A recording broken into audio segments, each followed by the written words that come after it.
Hives there on XFM 104.9. I'm Ricky Gervais.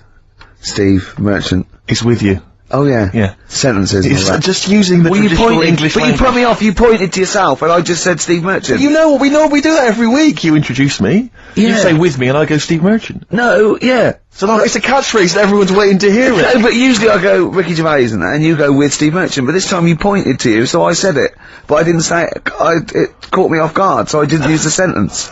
Oh, I don't like the way you sit, right? I've read medically that if you're slouching like that, can you try and describe how you're sat? But you've got the kind of have you ever seen that picture of when John Lennon was off his head on Smack recording Let It Be, and he was lying on the floor at Abbey Road? That's basically what Ricky is like now. I was scared. It's not good for you, that. Look at you can't breathe properly in the diaphragm, so you're gonna speak badly. Hey, listen, I was trying to speak medical stuff there. I was trying to run into trouble. Anyway, Rick, what are the words to Wham Rap? Now, what are the words to... I don't remember Wham Rap. What the hell's got into you? Hey, sucker. Now there's nothing you can do. Brilliant. We look forward to, a forthcoming revival of your music career. Yeah. Rick, I had some devastating news last night. Go on. You know when I left you, I was off to buy a PlayStation 2? Yeah. I was totally in the mood for it. Or a PS2, as he said. Yeah, yeah. Which confused him, Grandad. Anyway, so, I think I went in, some electrical stop on, Oxford Street. Yeah. And, I'll just say, the thing about Steve is, I wouldn't say he's mean. He hates that. He's careful, right? And he will spend days to get £1 off. Rick, 2.5 hours I walked around last night. I swear to God, I was walking to different shops, right? I went from Oxford Street to Piccadilly Circus, back again, along the length of Oxford Street, back again, all over the place, right? I realised I basically couldn't get a better deal than about 240 quid, right? For a console and a game. So I ended up in Virgin Megastore, I bought a Auto Grand Theft 3 or whatever, and a PlayStation and a memory card or whatever.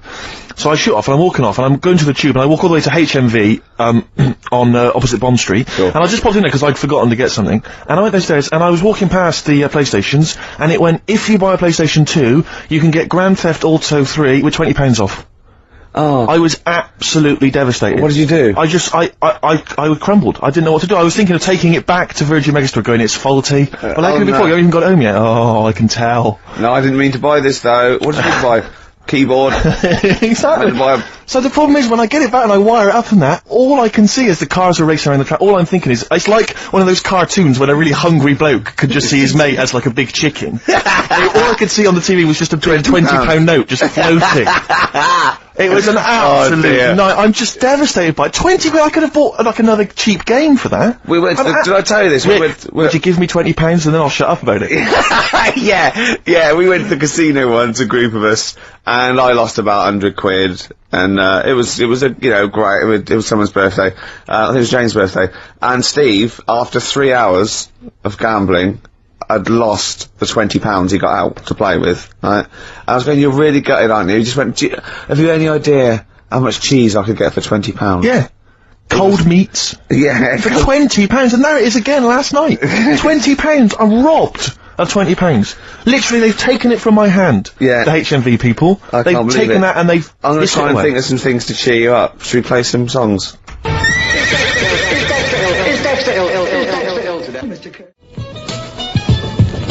Avalanches there. Frontier Psychiatrist. I never enjoy any record where I think I or a 4-year-old could have made it. Do you know what I mean? It's just like, it's cheating. It's musical cheating. Yeah, I'm not a big fan of that one. I won't play that again then. Alright? Okay. That's done. Yeah. Alright? Nice. Shake on it? Yeah. Lovely. XFM 104.9. Kiss on it? Kiss on it, touch on it. Carl came in this morning and he said he was soaking wet because obviously it's miserable out. And actually, if you're thinking of leaving the house today and thus missing the show, do not leave because it's miserable out. It's like a weather report as well. We play music, we've got chat, we've got little jokes, don't we? But Carl came and it's raining. He said he was soaking wet. Yeah. I said to him, Rick would want you to do it. I want you to do it. Yeah. Just take your clothes off. Pop them over there. But do you know what? And he wouldn't. And he said I was going to do it, but I knew you'd say that. But when you left us in the kitchen when he was making coffee, he went, yeah, Steve said if you're wet, take your trousers off. And I thought, hold on, Ricky's not here, what's he up to? No, I was talking on behalf of Rick. I phoned him up, I said, he's wet, what should I suggest? Well, I said, I was in his ear, he had earpiece, and I was going, tell him it's bad for him. Yeah. And I could hear him go, it's bad for you, and you go, well, no, I go, no, tell him it could... Rheumatism. Yeah. It could lead to rheumatism, take them off. Carl, speak. No one's heard your voice today. Come on, Carl. He doesn't want to. No, I know he doesn't. We won't talk to you much. But go on. It's just nice to say hello to you. Yeah. Right. I think people quite like They tune to in, know they like you're to hear here. you. Yeah. We've had some fan mail. I like his little face, his little Moby. I drew a picture of him in the week, just doodling, and he got really insulted. Did he? Why did you get insulted? So it wasn't very good. I looked like Ian Canfield, like. Oh, what's an insult? Yeah. Ladies love Canfield. Yeah. I mean, they're weird, kind of heavy metal ladies. but- Yeah, the ones that drink blood. Yeah. Yeah, they love Canfield. I thought of you look like today, but I think you might find it insulting as well. It's just meant to be affectionate. You look, for people who don't know what you look like like Beaker at the Muppets. I can't see how that would be an insult. Oh God, we don't know you put it like that. It is, but it's sort of like, I like Beaker. Yeah. Yeah. Yeah, but you like him because he's a fool. He just goes, what does he say? Yeah. Yeah. Well, you look a bit like that doctor that used to accompany him everywhere, that professor. Oh yeah, the little fat little bloke. one, Yeah, that's nice. Carl, what was it that you told me as well when you came in? Just Carl's thought for the day. Okay. Carl, what did you tell me when you came in? Because it was miserable out, and you made a suggestion. It is a grim day in London. I like it already. Brilliant. I was thinking, could you imagine dying today? Go on, explain more though. Just because when you're dying, Yeah. you're always like in your bedroom, in your bed, and Always. and your family's next door. Always, yeah. And I just thought, can you imagine lying there, looking out your window, because they do that as well, they sort of have the curtains open to get a bit of light on your face. And I just thought, what a day, if this was like your last day, could you imagine? But then go on, you made XFM, another... No, you made another even more profound point. You said if, instead of dying on a rainy day, you'd prefer to... No, if you died on a bit of a nicer sunny day, then it's not so bad. What I'm saying, no, it's your last day looking out on the world, and look at it. Don't you agree? Yeah. I thought that was a beautiful point. It was poetic, almost. It was, wasn't it? Because no, the point was that what upset me was that you said you'd been thinking about that today on the way in, and it upset you. But my point was that if you think about the people that are dying any day, it'll upset you. Yeah. Do you see? Yeah, but you don't think about it when it's sunny, because you think, well, they'll be alright today, they won't be that annoyed. You're absolutely right. Annoyed! But today, Think of that. Oh, I'm dying today. it was just when I got up and opened the curtains and I thought, look at it. I'm glad I'm not dying today. Yeah. Carl, play a song. You're interesting.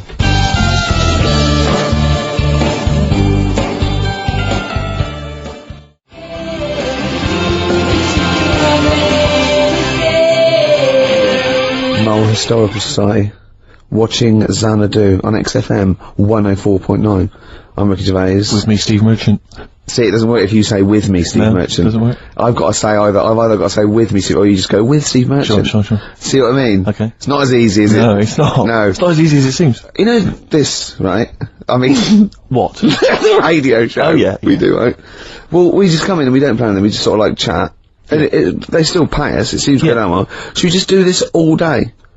What, all day on XFM, Or just get a license where it's Ricky and Steve FM, and we just chat and we go, what are you doing there, Steve? Just having breakfast. And go, oh, right, yeah. Yeah. Oh, what are you doing there, Steve? I'll just clean the windows and that. And we have a little chat and we go, oh, I'm just reading the paper. And we just talk and we play records. For 24 hours a day? Yeah. I mean, have you spotted any flaws in that plan, or...? It would be boring after about an hour and a half. Yeah.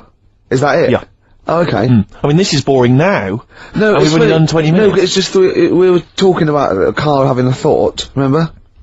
Yes. And then I had that thought when I went out to get some orange juice, and I had that thought. So maybe this show can be about let's have thoughts. Okay. So we have thoughts, yeah. Okay, or they could, if we haven't got any, they could phone in with some. Okay. Or email a thought, maybe, if you've got a thought. Email that in. Just thought we could talk about. Gervais@xfm.co.uk. It could be a thought about anything. Hey, can we go on? Can we not make those thoughts racist or homophobic, though, please? Yeah. Or not downers. No, nothing that's going to bring us down, you know? Yeah. Upbeat stuff. Yeah. Go on, Carl. You were gonna. Do you know when you said 24 hours then? Yeah.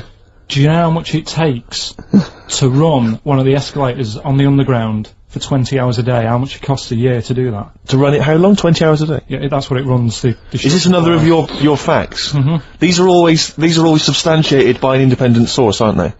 They're not just something you overheard on a bus. Am I just to check? This is fact. I read it. I read it. Did you read it on a wall in a sandwich shop? Sometimes I wish this was on telly, because when Steve said this, you have these substantiated by an independent arbitrator, Karl just looked at him. Yeah. Like he'd just spoken French. He just looked like that. It's just it. Okay, so anyway, this information you've got from a reliable source, you read it on the back of a fag packet or something? No, I think it was in the Metro magazine in the week. Lovely. Okay. Yeah, okay. So and let's just hear it again. How much does it cost? Yeah, there's loads of escalators on the underground. Yes. And they run for 20 hours a day. Yes. Don't tell us how. Tell you what, Karl, that's such a fascinating fact. Don't tell us. Let's play a record, Rick. Okay. And then people can stay tuned if they want to hear how much it costs. This is like some sort of mental home radio. Yeah. Isn't it? I mean, we're not mentally ill. We haven't, we haven't had any head trauma. We're educated people. Yeah. But we come out with just rubbish. Gobbledygook. Just nonsense. It's like, I can't grasp it. I don't know why he started saying, I've no idea what that thought was. You just said 24 hours about doing radio for 24 hours, so I thought, 20 hours. Oh God! So we're now examining the thought processes that we all have before we get to it. Let's just hear a song. Okay, right, it's 1:30, and that film sounds good. Ooh, that film sounds good. Feature. This is where I choose a song from a film that film sounds good. See? This is a film that me and Steve both love, and he saw it first and got me onto it and so I love it, and I did. It was Rushmore. It's a great film, and from it features one of my favourite artists of all time, The Wind by Cat Stevens, and this is off the first album I ever bought, from Teaser and the Firecat. This is The Wind from Rushmore. That film sounds good.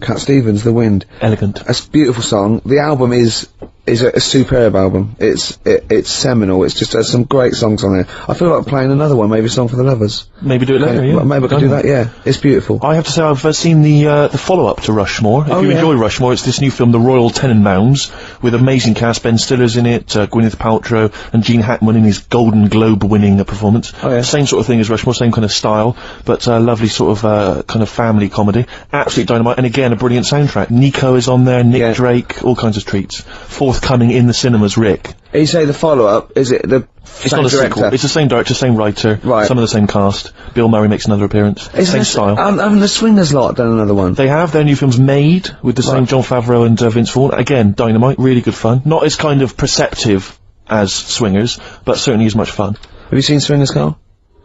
I think so. Is it the one where, they've got a line in it, they've got a catchphrase in it, haven't they? You're the money? You're money? No. You're so money. That's it, yeah, I've seen it. Yeah. Yeah. I love the fact that I said you're the money, you went no. You went you're so the money, you went yeah. Well, yours is from, what's his name? Yeah, Jerry Maguire. No, that's Show Me the Money. Yeah. Yeah. I've seen it. Anyway. See, that was really articulate. We had, we did a feature, it linked into film, Steve Love Films, did a little, off the cuff review, then it went into gobbledygook again. Yeah. I can't even say it. You couldn't even say the word gobbledygook. Yeah. Anyway, listen, you had an interesting fact you were going to give us, Karl. I don't think we can leave people waiting for this any longer. No. Right. How much does it cost to run one escalator, that's just one, on a London Underground? It's running 20 hours a day because it shuts for 4 hours in the night when they're cleaning up and that. Yeah. How much does it cost to run it for a year? £12. £60,000. The trouble with these facts is, I've got nothing to compare it against. Well, think about, like, your yearly electric bill at home. Well, when you put it like that, when you can... It's a lot, isn't it, when you think they could just use stairs. Karl, play a song. Politics on XFM 104.9. Please, people, just use the stairs.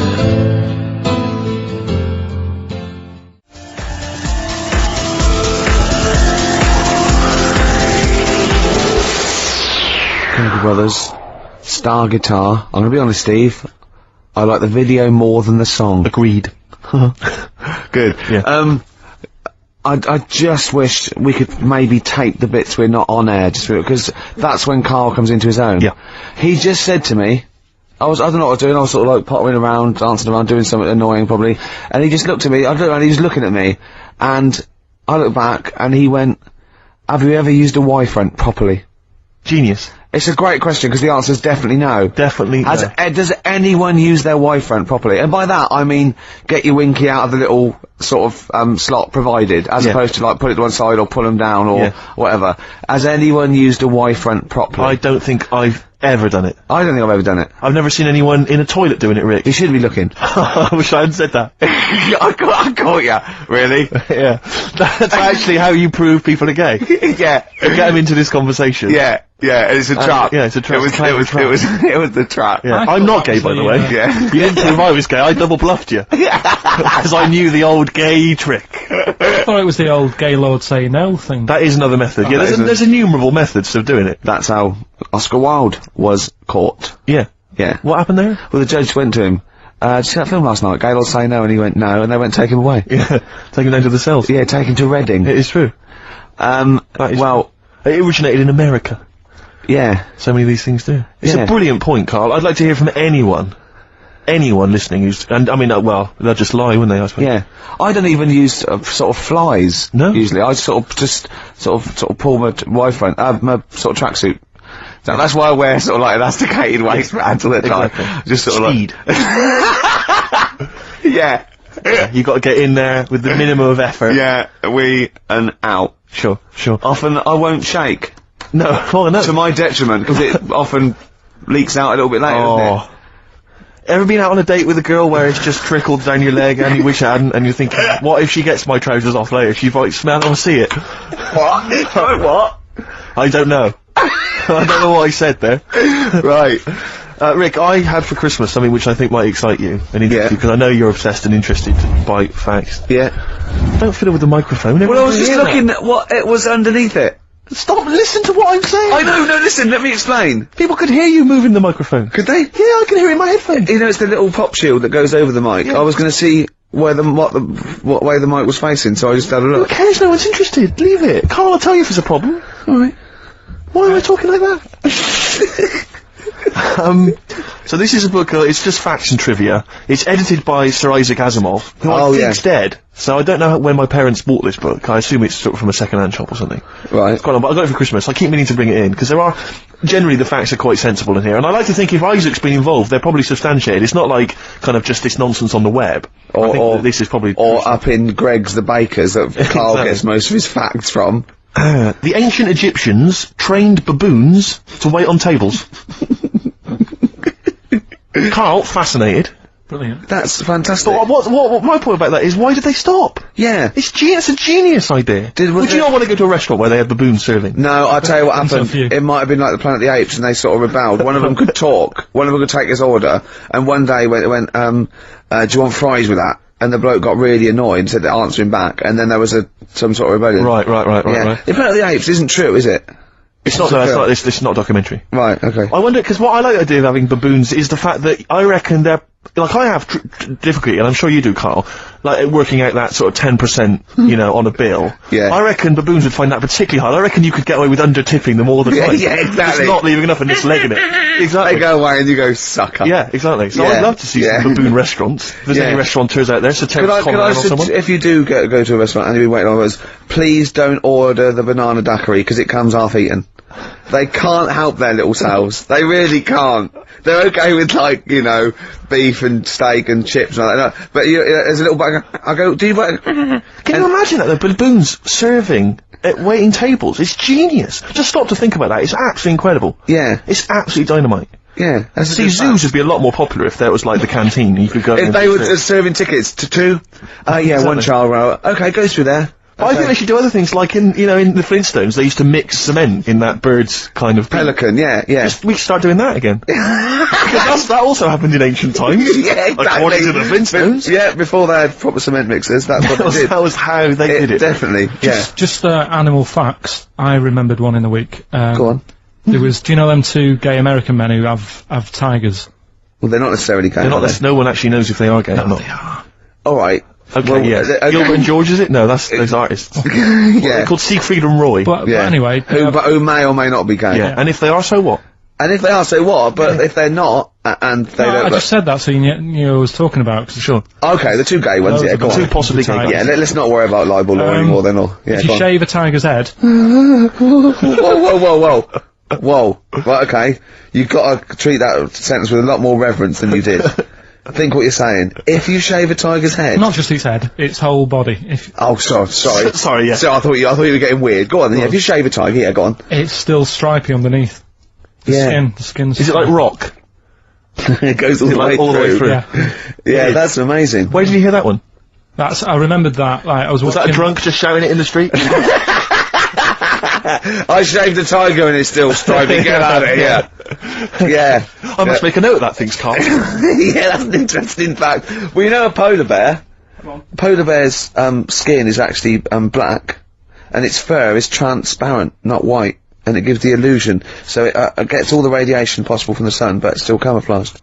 I didn't understand that, Rick. Sorry, you lost me. If its skin's black, a polar bear's skin is black, and its fur is translucent, and its fur is translucent. So why is it white when we? Well, it's just because the light hits it and the sun reflects on it. Yeah, and it makes it look white. Yeah, so if you look at each individual hair, it's actually translucent. So at night it would be black. Well, everything is. Is it? Yeah. Oh, not bright stuff, Rick. You embarrassed yourself. Play a record. Oh, I know all about animals and stuff. Do you, Rick?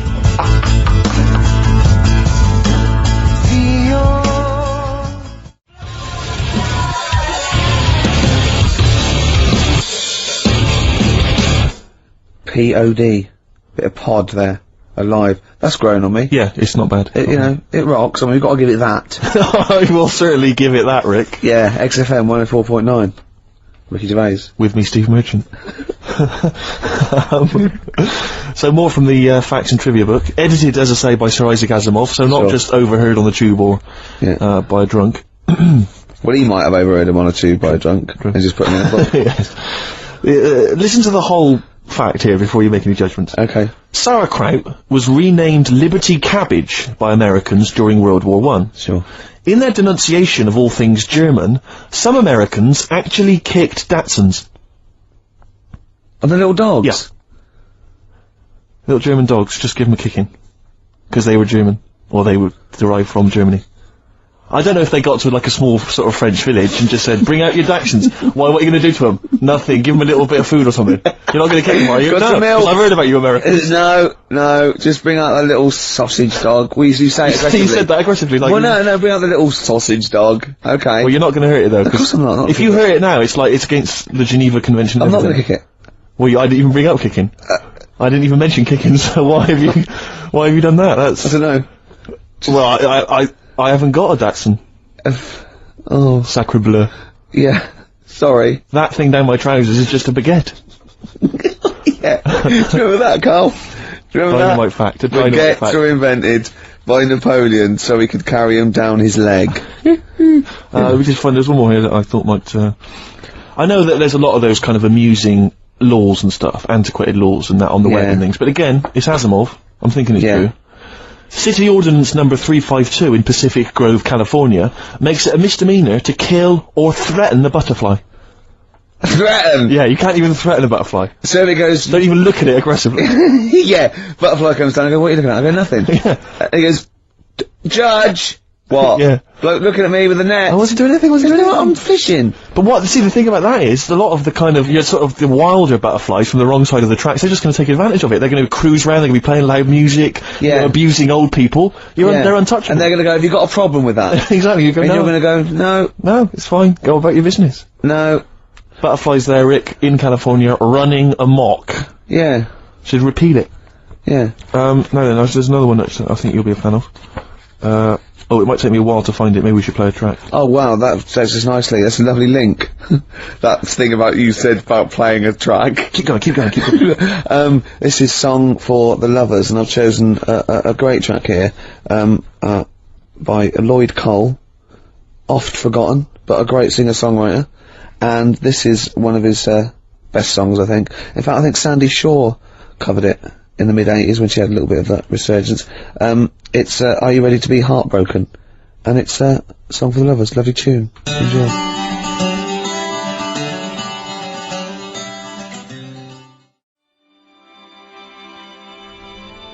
Are You Ready to Be Heartbroken? Actually, Lloyd Cole with his Commotions. That was done with, and, I love it. Beautiful. Cheers.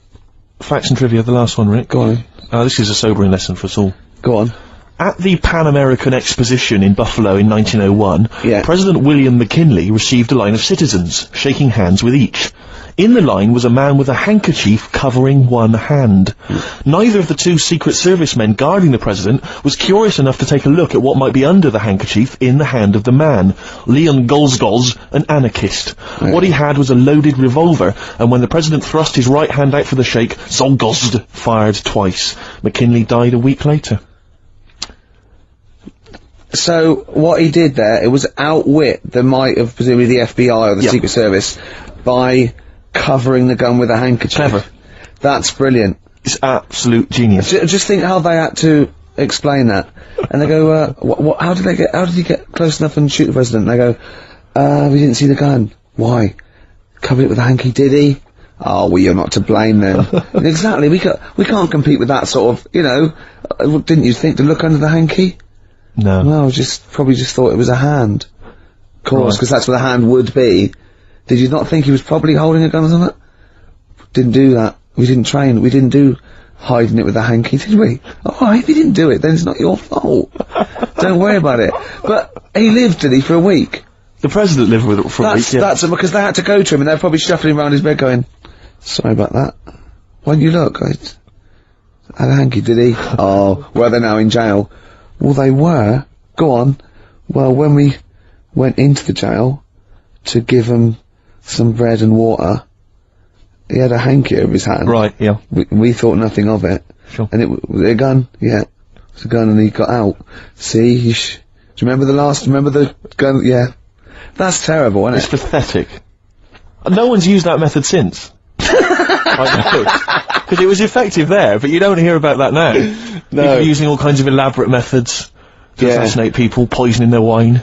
Yeah. I think that was Rasputin. As I recall, they put some poison into his wine. Well, I didn't study it in history class, that's my memory of it. But if only listened to Karl last week, chink the glasses. Always chink the glasses. That shows that they used to test it, didn't they? Pour a little bit from yours into mine, that means I'm not poisoning you. Yeah. But if you're thinking of murdering someone, you know, a dignitary. With a gun. Yeah, but let's say... Pop a hanky over it. Just think about that. Just pop a hanky over it. I don't know, pop it inside an oven glove. And just wear that as you go to with their hands.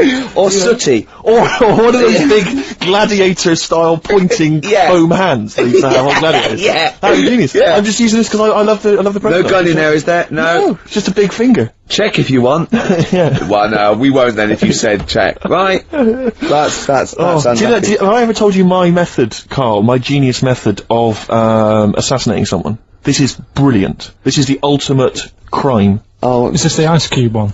Have I told it to you before? No, but I know that. What's the ice cube one? When you, shoot an ice bullet up. You get someone round. Rick, don't say it, don't reveal it, because it's my story to tell. Oh, I know two of them. Well, listen, let me tell you it and see if this is the one, right? This is genius. Right, you rent a room across the street from the person you want to kill.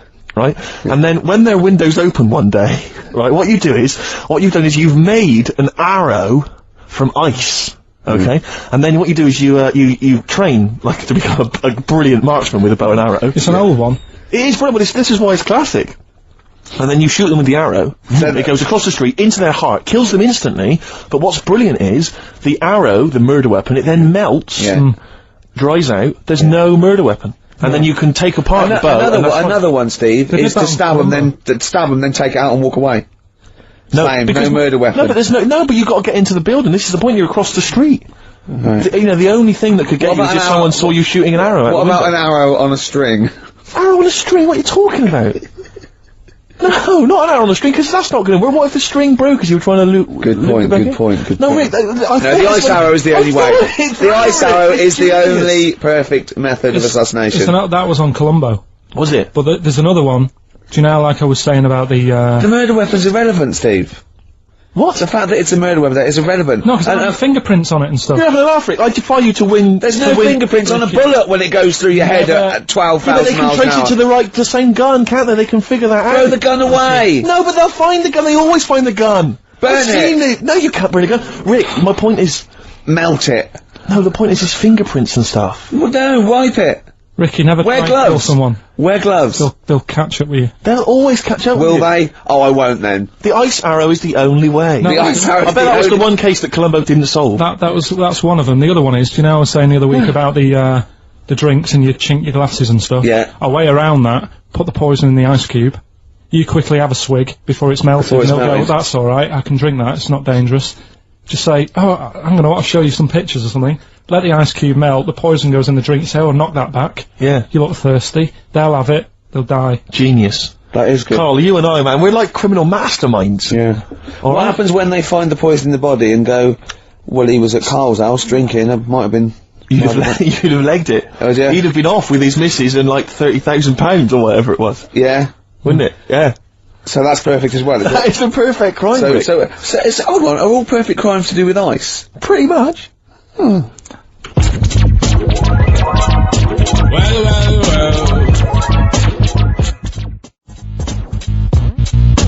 Roots, manoeuvre, witness. We were talking earlier about people who use Americanisms like they've used it all their life, and it's our pet hate, isn't it? Really, Oh. like just people who say, "I was DJ," and I look, this could sound a little bit, butt licky. Butt licky? What's that? Never heard that. Butt. Don't say butt. Yeah. I heard someone say he was on my ass. Oh. He was on my ass. Yeah. I've never... What? I'll tell you what almost annoys me almost as much as that. There was a guy I used to know who'd pretend, and this guy was like, he'd never done anything wrong in his life. He had no street cred whatsoever. And I was driving along with him once, back from somewhere, and a police car just pulled out and was just following us along the road, because police cars sometimes do. Not following us, just happened to be driving in the same direction. And he went, hey, up the pigs, watch it. like what? I'm supposed to think, what, you've done some crime? Yeah. You're part of Grand Theft Auto 3, and I better be careful, because you've got some knocked out, off gear in the back. Yeah. You'll watch it, it's the bloody pigs. Or a dead, just play it cool, play it cool. A made man that you just Exactly. killed in the boot. Nonsense, and I'm just so annoyed with that, kind of pretending to have street cred. I know, just I remember once, right, an American came to our school, we were all about 13 or 14, and he was just, he was like, you had to be his friend. And it was like people vying for his attention, because he was sort of this cool American bloke, right? And, he was like good at sports, straight, he's always, it's just great. And, I remember someone saying like, tube, a toothpaste, and he laughed, said, tube. I go, well, what is it? They said, it's tube. Right? And people go, no, it's tube, right? And they go, it's tube, right? And I went, I say tube. He went, and they sort of looked at me, and they just thought, you liar. I just went, no, I say, let me think, no, I say tube. Oh. When you're a kid, like, any American you ever meet is the coolest thing. It doesn't matter if he's a huge, fat bloke wearing Bermuda shorts and a camera on his neck, it's cool, because they speak with an American accent. Well, that is cool. And they say... Being a huge fat bloke in Bermuda shorts is cool. Sure. Yeah. That's what you keep telling yourself. Yeah. I'm growing into that look, says Rick. 41. The Canadian tourist look. Absolutely. But no, so anything, sidewalk. Yeah. I mean, if I could say, like, when I was sort of 14, if I could have said sidewalk, fender, I always wanted to go into a sandwich shop and just order something on rye. I want to be one of those 80-year-old, sort of Yiddish blokes. Those, sort of like old vaudeville Jewish guys. That they sit in diners and talk, like Walter Matthau talks. Right, I wanna grow into that, a long coat, and I go, ish. Oy vey. Yeah, maybe I'll start.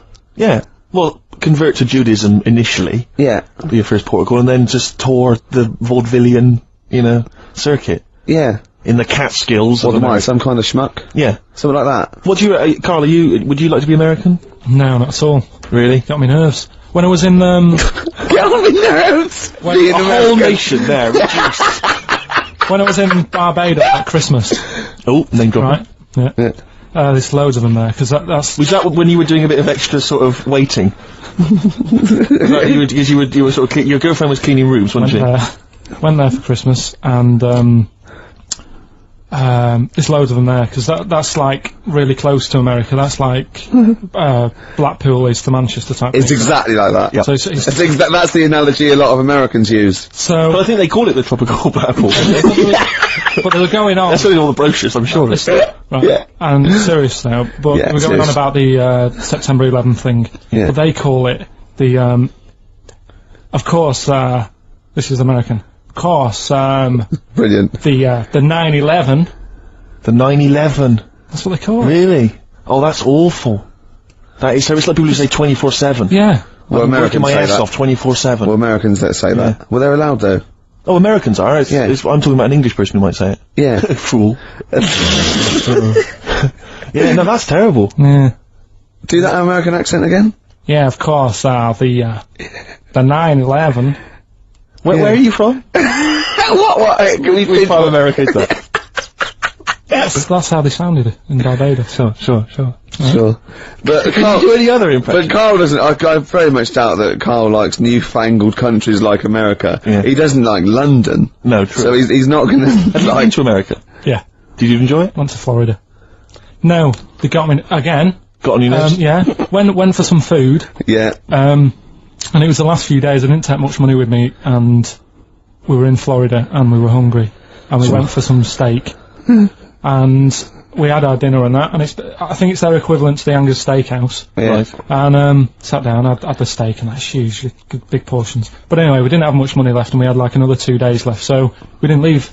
We didn't have much money for a tip. Do you know over there they expect it? Yeah, a big tip, yeah. So we left what we could, and I don't know what it was. It might have only been the equivalent to 60 pence. Yeah. But he didn't have to do that much. We didn't have loads of courses because we didn't have much money. So he brought us like the main course, and I don't know, a couple of Diet Cokes.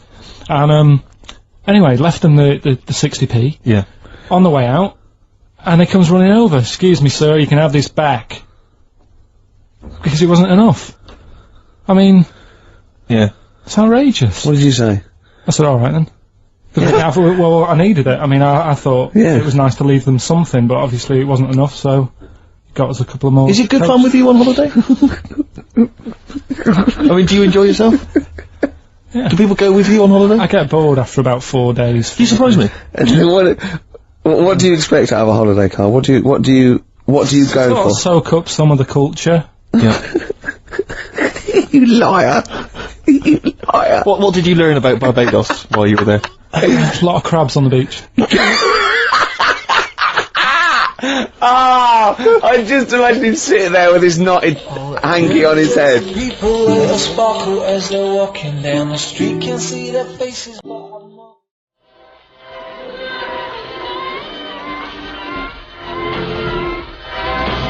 I like that. Not bad. Bit of Gary Newman there. That's Richard X and Sugar Babes. Our Freaks Electric. Is that one of those things where they've taken one song and they've laid it over the top of the other? Yeah. Brilliant. It's good, no? No, it's good. I like that. Good. Yeah, it's good. Classy. Yeah, well, we're nearly done, aren't we? We are almost finished. A Which is a couple shame. of great tracks. We've had a few laughs. Maybe we've had a few laughs, haven't we? Exactly. I've perked up. Yeah, you have. Yeah, You've no, lost it here a bit though. You feel a bit. It sounds like you're a bit down again. Well, that's just 2 hours work in one long stretch. Yeah. I reckon we could do a 3-hour show now. No. No? No. Skin of the teeth, sort of just. Yeah, we barely got away with this. Really? This is beginning to fall apart now. It is, isn't it? Yeah. Oh. But yeah, it's we've been had a good fun, time. though. We've had a few laughs, as I say. So I just think of Carl on the beach. He said he started winding the crabs up because he got bored. He started throwing sand at them. It's like a child's experiment. When you were in California, you weren't aggravating butterflies, were you? Because, that's a misdemeanor. Scary though, the weather's really freaky. Where? In California. Is it? Yeah. In the day it's dead nice, come 6 o'clock it goes black, and then the rain comes down. It's freaky. Is that every single day, Carl, or was that just the week you were there? Every day, I was there for about a week, it happened every day. So as far as you're concerned, that happens all year round? Yeah, good thing. So what you're saying is if people are booking a holiday, they should be conscious of this. It will always happen. Californian tour. That's I think fact. it does. I think it does. But why did you start throwing sand at crabs, by the way? Just because you get bored on the beach, you sat there, you look around, and then I saw these crabs and I was watching the way they move around and what they funny, do, innit? sort of to. Did that annoy you, the way they moved? No, I mean it works for them, Good of you. but it was just what I was weighing up is they're quite close to the sea, so I was watching the sea come. They like it close to you, don't they? Yeah, but they don't like it too close. No. So like the sea was coming close to them, they'd run towards me. Yeah. So as the sea came in to them, I was chucking sand the other way, and it was like, ooh. They didn't know what to do. They didn't know where to go. Really? Yeah. How long did that keep you occupied for? The last 3 days I was there. Have you ever seen, I don't know if I've described this before, do you remember a classic Paul Daniels episode where, Paul is having tea with some baboons, I think? Chimps, full circle. And, he's got a little box, and inside the box is a mirror.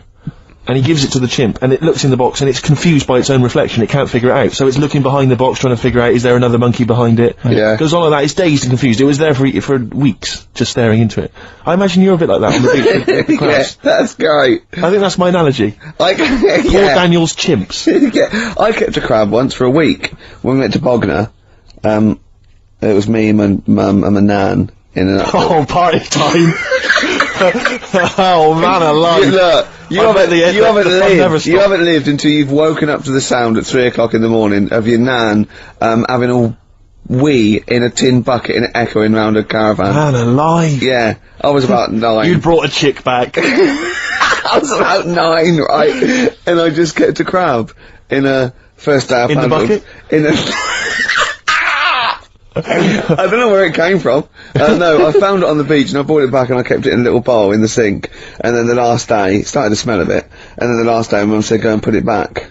And I went and put it back. So I had a pet crab for a week. And did it die? What happened to it? No, it just got bored. Sure. It says it didn't do a lot. Did it start throwing sand at you?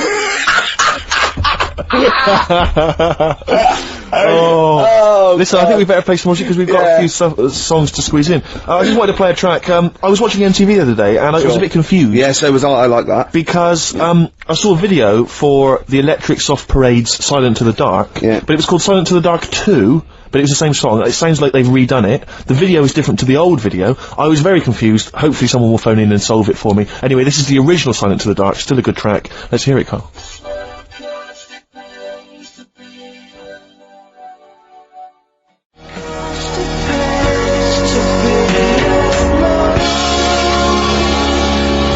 Silent to the Dark, the debut single by the Electric Soft Parade. I like that. Yeah. Very good choice there. Apparently discovered by XFM, is that right, Carl? Yeah, sent a tape into Claire Sturgis. You see? Big time now. What did she do with it? And sold it. Yeah. Got a little £5 starter bag of skag. Exactly. Oh, and the rest is history. Well, I've enjoyed myself. I have. But can I just say, we don't just muck around and do stupid things and play great music. We're also informative, and I'm going to leave London with this tip that Karl, for no reason, just told me. Do you want to do it, Karl, or shall I tell him what you just said? Rick, we haven't got much time, you better explain it. Okay.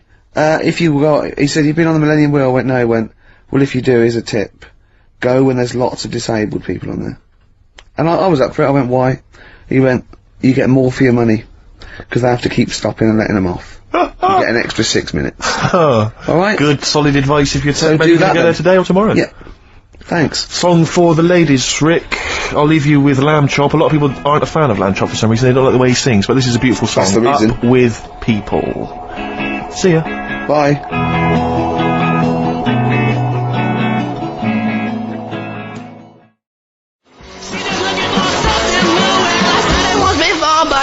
Repeating now.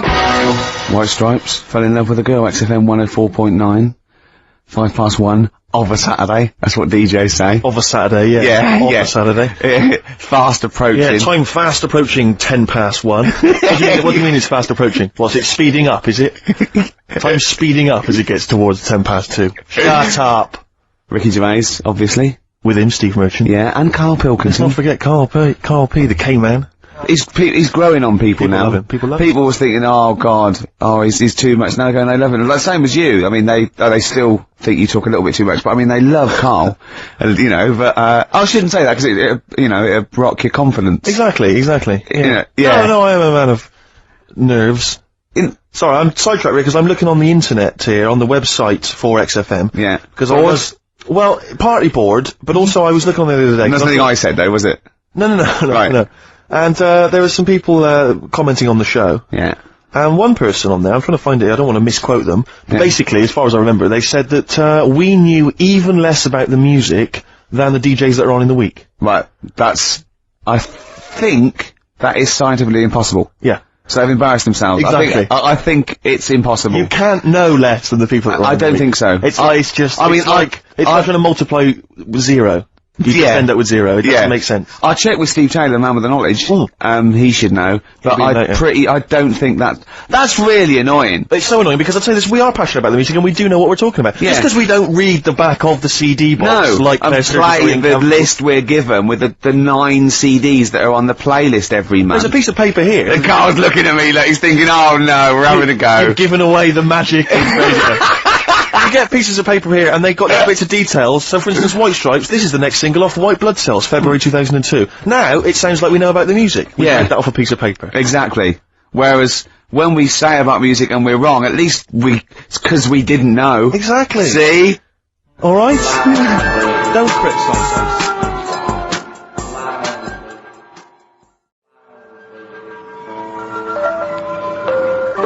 Look at the All-Stars. The old. So, can I don't want to criticise there, but if I was listening and I'd enjoyed that track and I wanted to know what it was, I wouldn't have understood what you just said. Really? Could you just say that again? Low Fidelity All-Stars. Yeah, Low Fidelity, because you went Low Fidelity, wasn't it?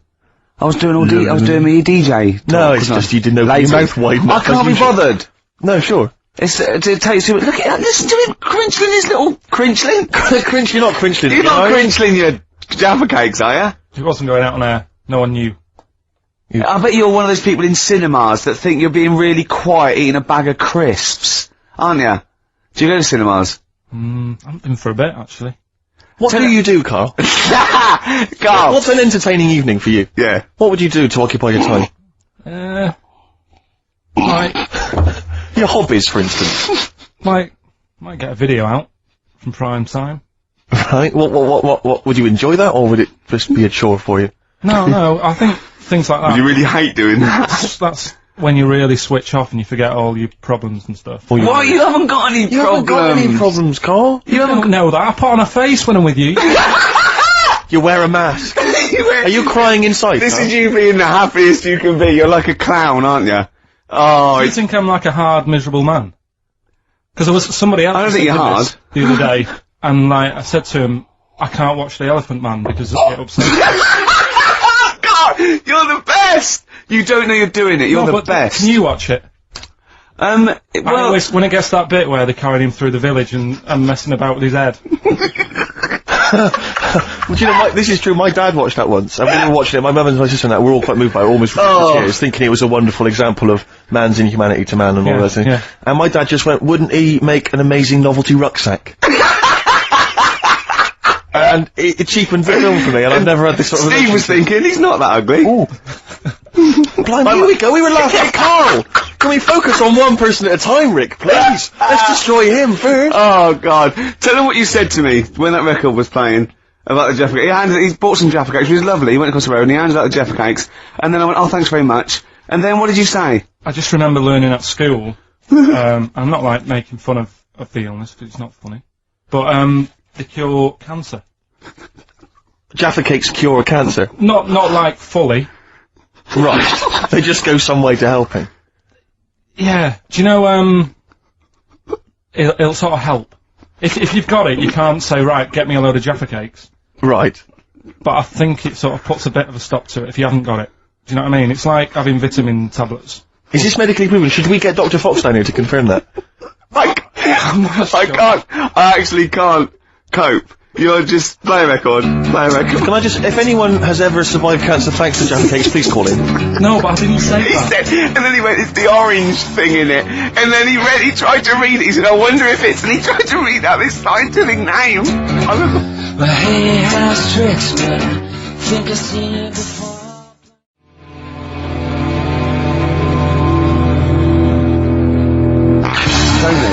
That's my favourite one I've ever done. It's great, isn't it? Yeah, really good. Yeah. Because I always had a problem with Gomez before, because it always sounded like they were trying to sound like these world-weary Tom Waits style, gravelly voice guys. And they were 20. And they were like 14, yeah. Yeah, but I mean, that's great. That's really good. Yeah. Yeah, no, well done, boys. Yeah, well done. Yeah. Gervais gives it thumbs up. Oh, dear. Can I play an Elvis Costello track? You know, I'd love to bloody hear some Elvis Costello. Why are we saying that? Well, you know why? Because we met him and he's a lovely man. We did meet him, yeah. And, I wish him to show off. I remembered all the great songs he's ever done. I didn't like his spoken word much, too much. And, some of his later projects I thought were a little bit, but his own songs from, 1978 to about 1980, I thought were great. Why did we meet him? I can't just remember why we met him, Rick. Oh. Can't remember. I wasn't doing that. No, I can't remember. We won an award. Was it because we won another bloody award? Stop giving us awards, please. Oh, God. Not enough room in my house. Oh, dear, we've only got 2. Yeah, and we haven't got one of those. The one was the BBC, so he's got a lot of room in his house. And I've got the other one, he let me have it, so he's got no award in his house at all. Can I, You can borrow it. Can I don't know who you're talking to, but I spoke to Richard Wilson from, One Foot in the Grave. I spoke to him. Yeah, but he's a lovely bloke. He's a really nice guy, but he said to me, could I do a cameo in the office for £40,000? And I went, could, like, Ricky do, like, an amusing pratfall or something, and then you just come in as a cleaner and go, I don't believe it. And he looks at me like, why have you said that? Why have you brought that? I felt so guilty. Oh no! I so wanted to apologise. But why is it so? We know it's wrong to do that. I don't know why I said it. We know. Do we think, no, it's different for me? Exactly. We're in the business. I'll do a new twist on I don't believe it, and he'll go, you know, that's the best I don't believe it twist I've ever heard. I don't know what I was thinking. Why did you? You didn't tell me that. I know, I felt ashamed. I felt really ashamed. Oh no! I was a little bit drunk, I wasn't thinking straight. Oh, it was so embarrassing. I was talking to a friend of mine who said, who was it? I can't remember, he said that he was watching it was a sports cast, which it may have been, Formula 1 racing or something like that. And he was watching, there's a commentator, and the commentator's got to keep talking all the time. Yeah. And he was going, and there's the team there's, oh, good to see so-and-so's girlfriend in the and he said he saw, and it cut to Richard Wilson in the audience, and he went, and the bloke went, and there's One Foot in the Grave. I love that. He knew he had to say it there, but he couldn't just name all the characters. Oh, that's fantastic. And there's One Foot in the Grave. Oh, dear. That'd be brilliant. And there's The Office. Brilliant. What, you're putting us alongside One Foot in the Grave, thing that's been going like 10 years and one of those, what, you're putting us alongside, it beat us, Steve, get over it. It beat us in the Comedy Awards. No, I was just saying that you're an identifiable face if you're at a Formula 1 event. You know. Old. Grumpy. One Foot in the Grave. Yeah, One Foot in the Grave, exactly. Yeah. Anyway, Carl, any thoughts before we move on anything we've said so far? Elvis Costello. Well, I'd like to play, Red Shoes. Are we ready for... Not yet, I'm just saying. What? Do you know who his dad is?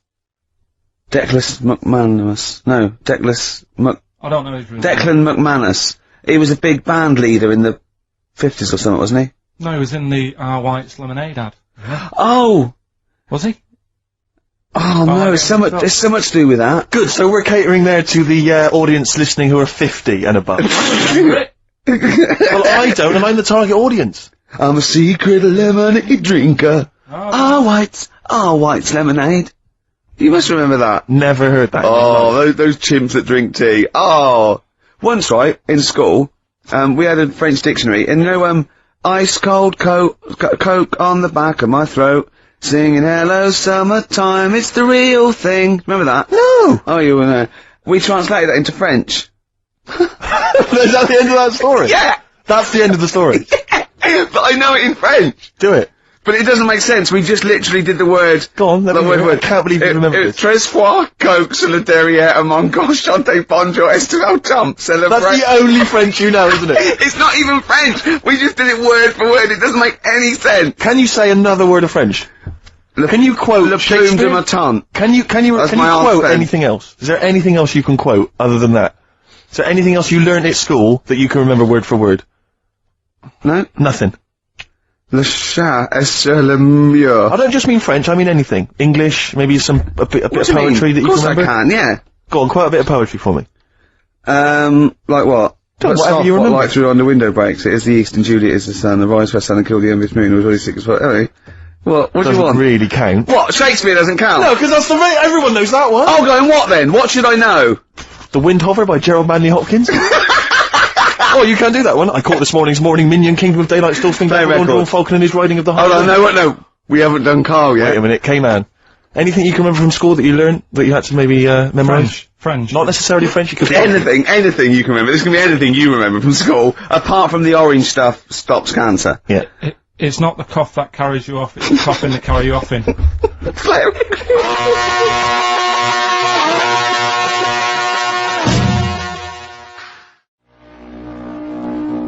Beatles, Revolution. Mm-hmm. Was that clear? Yes, it was, yes. Yeah, good. We got to speed this up, because we know, it's funny, because our first link, when we had to go, like, the library and the playlist, when we played the record, Carl went, You usually do it at the end when you've run out of stuff. Yes. What's left off, yeah. So we started with what's usually our worst bit of material, so I think we've got to turn this show round. Right. Carl's been holding this together, to be honest. Yep. It's Carl's beautiful naivety and, can I say it, Carl, in the nicest way, stupidity. Yes. That are keeping the listeners... I wouldn't class it as stupid. I'm only joking. I'm only joking, mate. Of course you're not stupid. Everyone knows you're not stupid. You're sincere, and that can sometimes be, you know, frowned upon in this cynical world. Would you say you've learnt stuff from me in the past few weeks? Definitely. Definitely. Rather like a scientist learns from injecting mice. Yeah. No, but I've learnt from you about ants and stuff. I think every week, as weeks go on, I feel like... We're learning from each other. I'm learning more now than I did when I was at school. And can I just clarify? Yeah. You weren't raised as an experiment and you've escaped from a laboratory. You had regular upbringing in Manchester and that. Yeah, I didn't go to school much because me mum and dad had a caravan. Right. And no need, is there? No need when you've got that sort of fun at home. I used to just go away for weeks. Really? Yeah. Is that true? Yeah, honestly. Where's you used to go? Port Maddock. But And, so you didn't go to school much? No, I did, but not as much as everyone else. No. How many holidays were your parents having? What was their income that they could... No, my dad used to work nights, and he used to travel back, because to Manchester from Wales, it wasn't that far. And Manchester to Wales? He used to do 4 on and 4 off, so me and my mum were, like, loving it. But what Port Meredith? Port Maddock. Port Maddock. Just down the road from Port Merion, where they filmed The Prisoner. Right. So that's cleared up for me. Yeah, location-wise. So what did you do then? You were in this little 2-berth caravan on the back of a Cortina estate. Right. Well, what was it? What was the car? What was Granada, full Granada. Full Granada. What are we talking? 1980? Yeah, 82, 83, right? 84, 85. Okay. And you in the car, down there, park up. Yeah. What was it? What was Port Meredith? Port Maddock. Port Maddock. Remember Ruth? It's just, Oh, yeah. it's just a holiday camp. Yeah. And had an arcade and a beach. I was loving it. Yeah. But, so of the 52 weeks of the year, let's assume, I don't know how many weeks you take off normally for holidays anyway. Let's just say, I don't know, you go to school 45 weeks of the year maybe? Generally, most kids? No. Bit less. Bit less than that? 42. How many weeks would you say you actually spent in school? Well, how many weeks do you have off for summer? Well, we'll work that out, that's what About we need. 6 off for summer, about 3 for Easter, about 3 for Christmas. Put it this way, I'm surprised I'm not Welsh, to be honest. Right. So I was there more than was in Manchester. Did the school authority not come and check you out? No, they didn't. Didn't get Manchester, I suppose they didn't care, did they? Not really. Yeah. They're lucky you turned up at all. What did you just turn up for the last day when you could take in your best toy? Did you know that when you could take in any game? Just play with everyone else's. Why, you know, I break my stuff. Sure. Yeah. Yeah. No, that's a good Well, this point. answers a lot. This does answer a lot. The fact that you spent most of your time on the beach as a kid. Teachers were no good at my school. We were talking about it yesterday. So you were teaching them a lesson by going off for the summer. Yeah. And did you go to university? No. No. Did you go to sixth form or college? No. When did you leave school? When I was about 15. Right. What, you just went on holiday and didn't come back? I just got a job early, didn't I? Where was it? Port Maddock? Getting there. No, I was a printer. BM Print in Trafford Park. Well, that's great. That's a little interview there. Yeah, next I'll be interviewing Steve Merchant. What are we playing next? Bit of Elbow. Oh, this is fantastic. This is Elbow.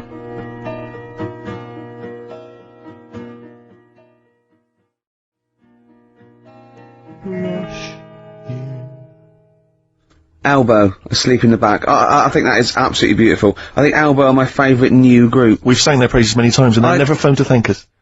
Should they? Yes. Do they? Annoying. Really? Annoying. No, they're doing a good job there. I wonder if they found their lyrics. Because I also wanted to write a song from, didn't I? They didn't take me up on that either, Steve. I'm not sure I'm so keen on them now. Carl, can I have a Jaffa cake? Because I've just found a lump. I think, you don't mean me, do you? No. Alright, good. Thanks, Steve. Now, we interviewed Carl there. I think we've learned a little bit more about Carl there. You did, yeah. And, I'm gonna interview Steve now, Carl, because I used to be... You concentrating. Don't put it all in at once. Carl, chew. Chew before you swallow. Careful. Alright. I used to suffer with that a lot.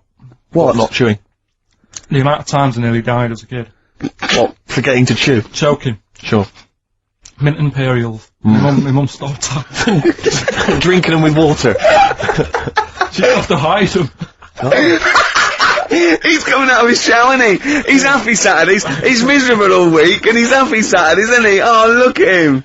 It's like we get him weekends. Yeah. And he's just happy because we sort of spoil him, don't we? And he has Jaffa cakes and everything. We let him on the radio. He has to go and live with his stepmum again, don't we? Oh, no. The ones who listen. Oh, really? Yeah. Your girlfriend does, doesn't she, I imagine? She's been away for ages. I know. I imagine she just switches off after a while. But we love you, don't you? We're excited. We talk about you in the week, and we think you're great. So don't just think we're using you as cheap comedy material. I'd hate you to think that, Carl. Right, no, I'm gonna interview Steve. You know, because I used to be a chat show host. Well, I am a chat show host. Well, did you see me at Ricky Gervais? No. I worked on it and I didn't watch it. No one watched it. That's terrible. No one watched it. What do you think, Carl? I loved it. See? Are you thinking of Parkinson? And I didn't know Ricky then, so I'm being fair. Yeah. Yeah. Well, I'm going to interview Steve Merchant now. Okay. Live on air, XFM 104.9. We should say that more often. Yes. Ricky Gervais. Because they might tune, I think they've got a hospital radio by mistake. Yeah, Ricky Gervais. Yeah. Okay, Steve Merchant. Great to be here. Hi. Now, you're a very tall man, if I might say. You're 6'7", aren't you? Yes. Was that a bit of a problem at school? Well, yeah, a few jokes here and there. Yeah, a gentle ribbon, but not nothing too problematic. What's the weather like up there? Well, exactly. Skinny, all that sort of thing. Oh, you're lanky. Yeah. Oh, dear. And, what about the glasses? Well, I wear glasses, but again, that wasn't really a problem, you know. They didn't call you Four Eyes, really. They didn't call you Four Eyes Freaky Lank thing. They didn't call you Freak Pot. Freaky the Freakish. Alright, I'm not sure I'm enjoying this mix. I'm not sure. I'm just saying, they didn't do that. As an interview, I'm not sure that's the best approach. Okay, and then you left school. You left school. Yeah. You went to university. There, were you called Freaky, Freak-Eyed, Four-Eyed Git? Four-Eyed Git. Are you sure? Never been called it. Were you called Freaky, Lanky, Four-Eyed, Stupid-Haired, Boggle-Eyed Freak Face? Fish Face? Is your chat show coming back? Is this what you I never watched it. Is this what you said to people like, I mean, you had some big names on there, didn't you? Tony Hart. Yeah. That bloke off Ground Force. Well, the problem was they'd either heard of me or they hadn't. Either way, they didn't want to. It was a problem. Yeah, it was a problem. Who would you say was the biggest name you had? They're all dead now. Okay. Probably the youngest one, survived. I think Penny Smith is still with us. Right. Yeah. Biggest name? You had Savile. Jimmy Savile. You had Daniels, Paul. Yeah, Paul Daniels, yeah. But which was the biggest name, would you say, that you had on the show from the 1970s? Peter Purvis. Peter Purvis, of course. He was a joy. No, but, so that's just... But it's not coming back though, that show, we're not... No, not in that form. The Channel 4 wanted to see some changes. What sort of changes? Ratings. Right. Now I'm gonna play a lovely track. Thanks, Steve Merchant. Thank you. I'm gonna play a lovely track by Elvis Costello. I think one of his first hits, maybe even be his first hit, back in the 70s. This is, Red Shoes.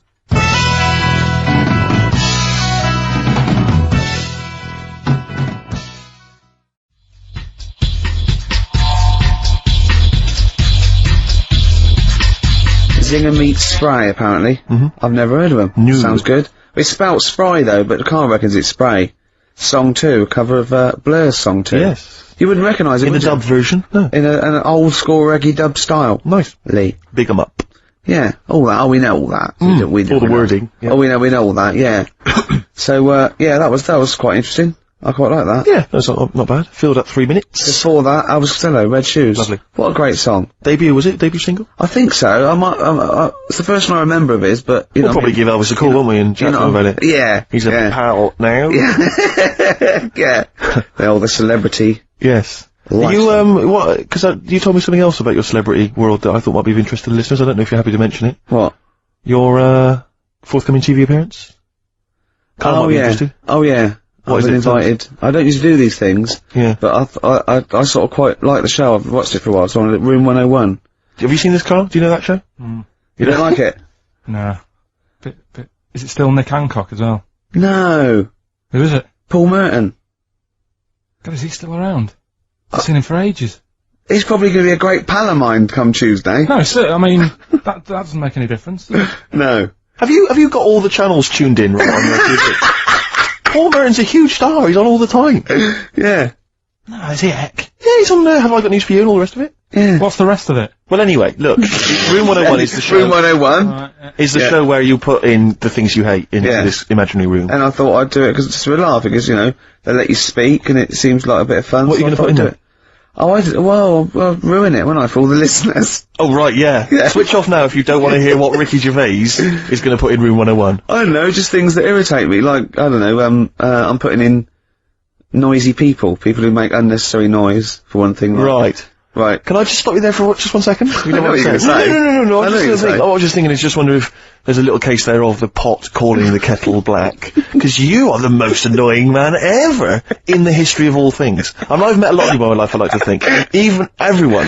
I mean, anyone I went to school with who was possibly, I mean, an evil man, would throw things at people when, you know, the teachers just throw stuff at them all the way through the lesson, throw things at the back of your head. Even he was not as irritating as you are. Really?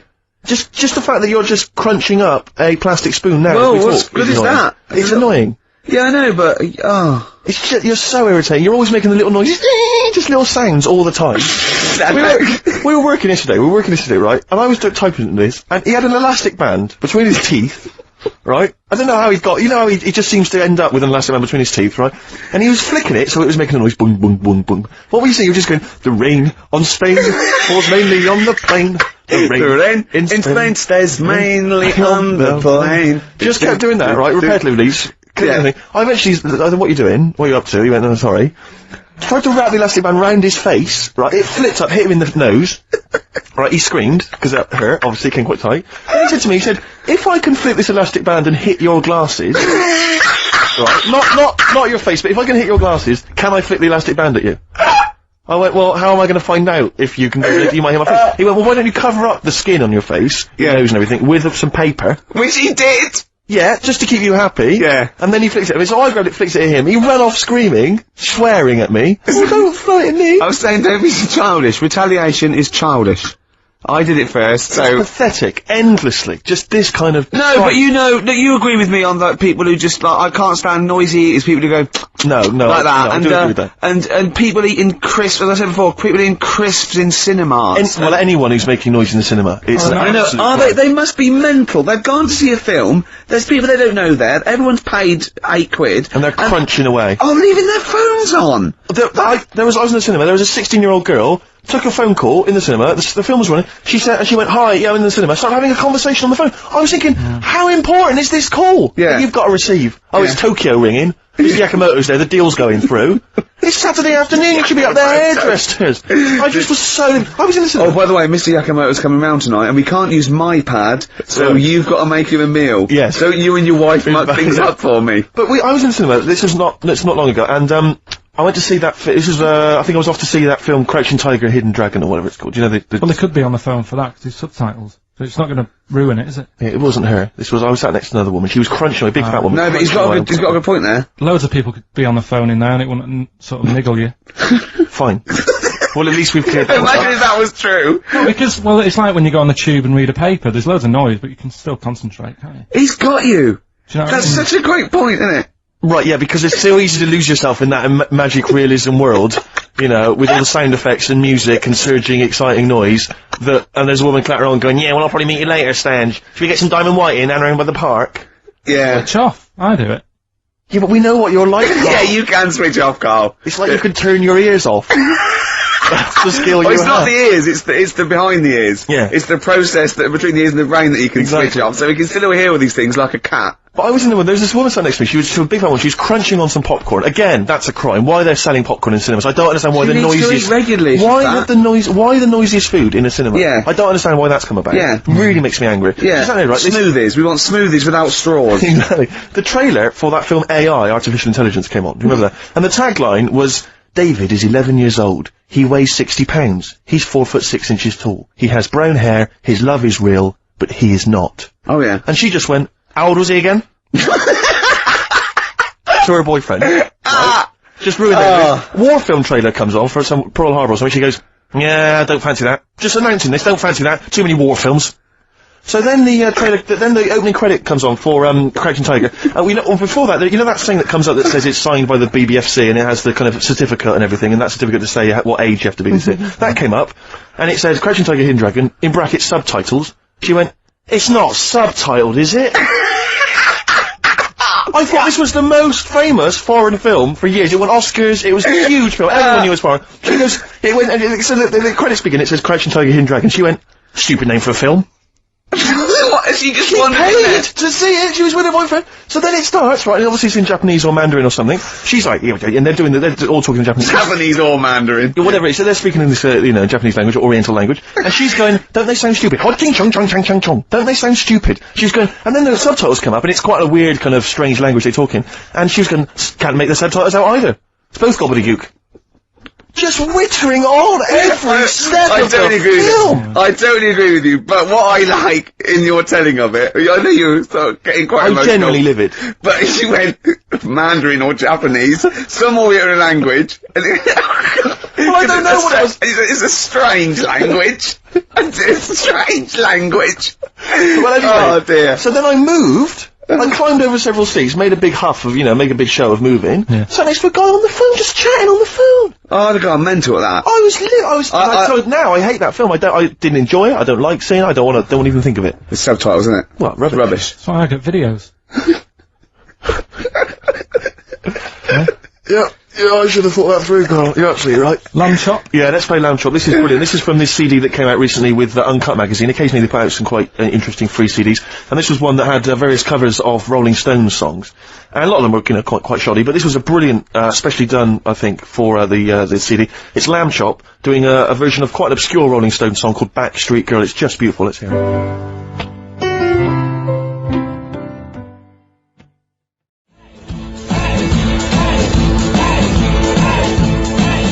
Andy Warhol's Get Off. Getting a little bit blasé now. Steve's just wandered off to make the tea. He's talking to Dermot. Is he not really, is he? Yeah. Is he just down there? Can you hear this? Nah. That is a bit shoddy, isn't it? Yeah, it's not I'm going to see, Pop Idol tonight. Oh, yeah? Yeah. Yeah. Who do you think will win? Will or Gareth? I don't care. Do you really? No, it was in, Was I boring you? Sorry. it was in Leicester Square, right? The little lad. Yeah. In, big coach with his head on the side. Yeah. I mean, how long's he been around? Was it an accident? No, but do you know, like, those ones that footballers have? Big heads. No, they're really big coaches. I mean, he's only a small Big lad. coach, what, like? I don't know why he needs a Trainers, you mean? big coach. Look, if you're just gonna be like that, I'm not telling you. Sorry, go on. Big coach. Yeah. With his head on the side, and he came in, and his picture on the side. Yeah. Right. And about 200 kids screaming and going mental for him. Really? I just don't think it's right. No, it's not. I mean, it's been around for what? A couple of weeks. And the way everyone keeps going on about his stuttering. What, you think they should really concentrate on worshipping worthy sort of things like S Club 7 and A1 and... Look. Who have been around for a year? So you pick on me when Steve's not Well, it's around. only a joke, isn't it? Here he comes. Here he comes. He can't believe it. But it's just the way, like, they keep going on about the stuttering. Yeah. What's going on here? Well, you were late. What are we meant to do? You're playing on a record! Oh, we can't possibly go on without Steve. Oh, we need Sting. What? Hey? See, that's the reason you shouldn't do it without me. I meant nothing. Probably had a good reason not to let you have this cup of tea. But I will anyway. Thanks. Cheers, thanks. Just saying that, Karl thinks all this nonsense about Pop Idol is a little bit sort of, shallow. Because they've not been around long enough to be worshipped by children. What were you saying there when you were talking to Unlike Santa Claus, who's been around, well, forever. Yes. He was in Leicester Square in a big coach of his own. Who was? Gareth. He's only a small lad. He had biggest coach I've ever seen. A coach? Yeah. One of those, like, National Express coaches. He just probably come down from wherever it is he lives. No, with his head on the side. What? We went through this. His own coach. Not like You mean like a tour bus? Yeah, but with his head on the side. With his face on the it's side? his own coach. Was he driving it? Was he really nasty? Go, we can't have a toilet break yet. You had your chance. Yeah. Sit down. Wait till we get the service. I'm finishing this fag and then we're moving on. How come And if you're not back from the toilets, I'm gone. Yeah. It's a lovely restaurant here. Alright, Jeff. Well, you know the food. Yeah, well, not my brother-in-law or anything. It wouldn't have been quite as snappy as that if he'd been saying all that. No. Well, that's it. Everyone keeps talking about the stuttering, but they never go on about his asthma. And he's got really bad asthma. They don't. You're right, we should attack the asthma more as well. Do you think he's held that back for the final? Do you think he's bringing out the big guns for the final? Oh, and by the way, I've got... there's a asthma. the way he does that. Well, he's trying to... That's not therapy. asthma, Carl, that's him trying to breathe in order to help him speak. That's a therapy. Have you guessed about the asthma? I thought you read this or something. What you thought his asthma was because he goes... That's him. He has to do that to get over the stuff. That's a therapist. I haven't got bad asthma then. What if you ever have kids? Maybe he hasn't got asthma. When you cross the road, don't bother looking both ways. Yeah. Just walk straight across. I love that. Imagine a doctor saying that. Oh, not asthma. No, he does that. Has he? Oh, it's not asthma then. Okay, well, I'm stuck. We better operate. Yeah, well, don't operate. He just fell over. No, I heard him breathing heavily. Yeah. Probably got something lodged. I've got a story about breathing heavily after this next record. Really good.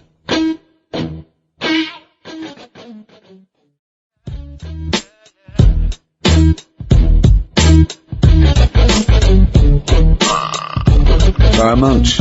Got you. Although Steve thinks it's Monk. It makes more sense, don't you think? Monch is a bit of a rubbish word, whereas monk, brilliant. Yeah, but let's not discuss it. No, let's not get into a big highfalutin. Yeah, exactly. Phonetics argument. No. They can call themselves what they want. That's up to them. And good luck to them. Yep, good guys. Now, I am going to Pop Idol tonight. Yep. This is what started it until he said there was a young kid being screamed at by kids because he had his own coach with his head on the side. Yeah.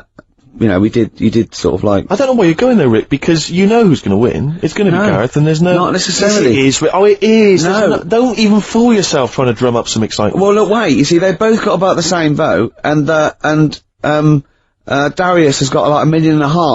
Now, I don't think the Darius vote was sort of like the Gareth sort of floating voters.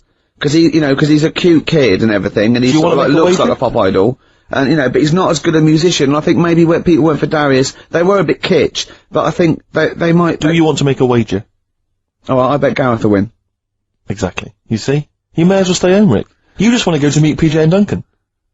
Yeah, they call themselves Out on Deck nowadays. Well, fair enough. They're my favourite. They'll always be PJ and Duncan to me, and they're brilliant. They are brilliant, aren't they? They're the best It seems to me presenters. there's no one else, like, on TV that kind of unites everyone. I don't think there's anyone really that can honestly say, if they're being honest, that they don't like Ant and Dec. I know. It's like, there's no one else like Phone it. in if you don't like Ant and Dec. And I'd like to hear your arguments for it, because and I'm not saying about this ironically, I like a couple of kids presenters ironically, I think they're genuinely good. Yeah, they're good. They're likeable, they're funny. Yeah, and you can see they've got a great relationship as well. They've got that sort of Morecambe and Wise, every man appeal. They're brilliant. Yeah, well, we love Ant and Dec. Did you see in the week there was what's his name? The fellow that Dominic Mohan in The Sun. He's the kind of entertainment guy. Yeah. And he had sort of 10 questions that should be answered about Pop Idol because he thinks everyone's got a vested interest in Gareth winning. And there are various questions. One of which was, why is it that Gareth only seems to stutter when he's being interviewed live? Because he's nervous, isn't it? Yeah. We've answered that one for you, Dominic. He was trying. You realised that he'd written a list. And he didn't really have enough to fill up 10.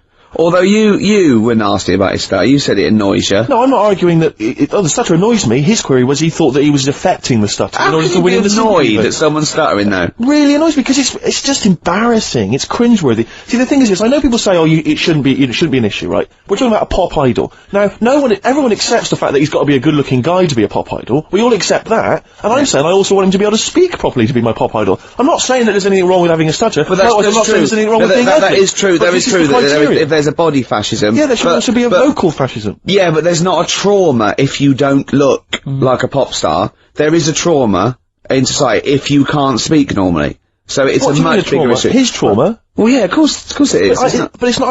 I'm not arguing about what we think, because a lot of people think that a lot of people get abuse if they're ugly. I mean, I'm guessing.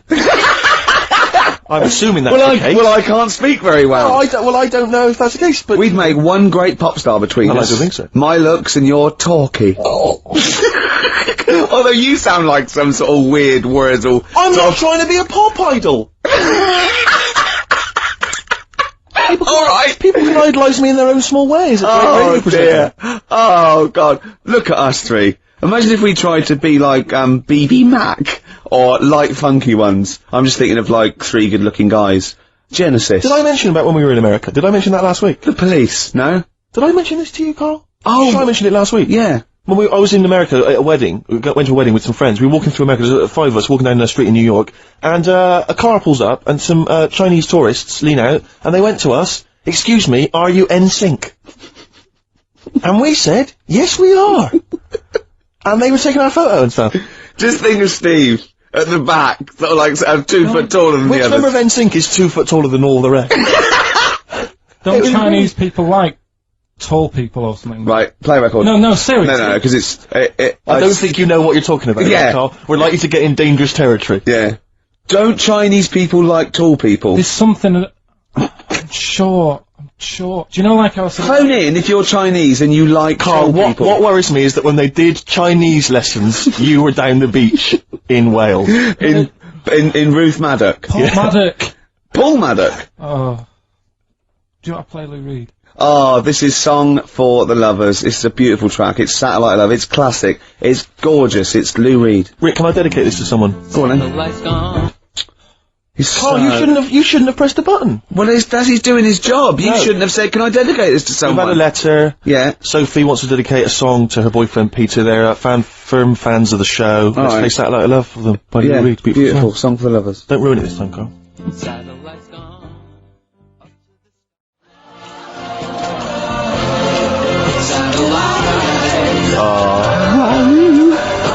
Oh, brilliant. How to ruin a song by Ricky Gervais. Do you want to explain what you were doing? I was just singing along to the backing vocal, You're not just singing along. doing it like a mental. Well, just give us a blast. Well, I haven't got my headphones on. I've got to do it in time, haven't I? Now, because wait, was it? Is it finished? It's finished, man. And it was just going when Bowie goes, he goes, "Satellite." I was going, "Ah!" like that. Yeah. But in Room 101, you're going to put irritating people. But it's something nice what making. Are you going to climb down that little thing and climb in yourself? It's sort of, yeah, maybe. You know they have sort of a visual representation of the thing that irritates them. They always have that, like Shakespeare, there would be a bust of Shakespeare's head. Just a picture of you. Yeah. Really? Oh dear.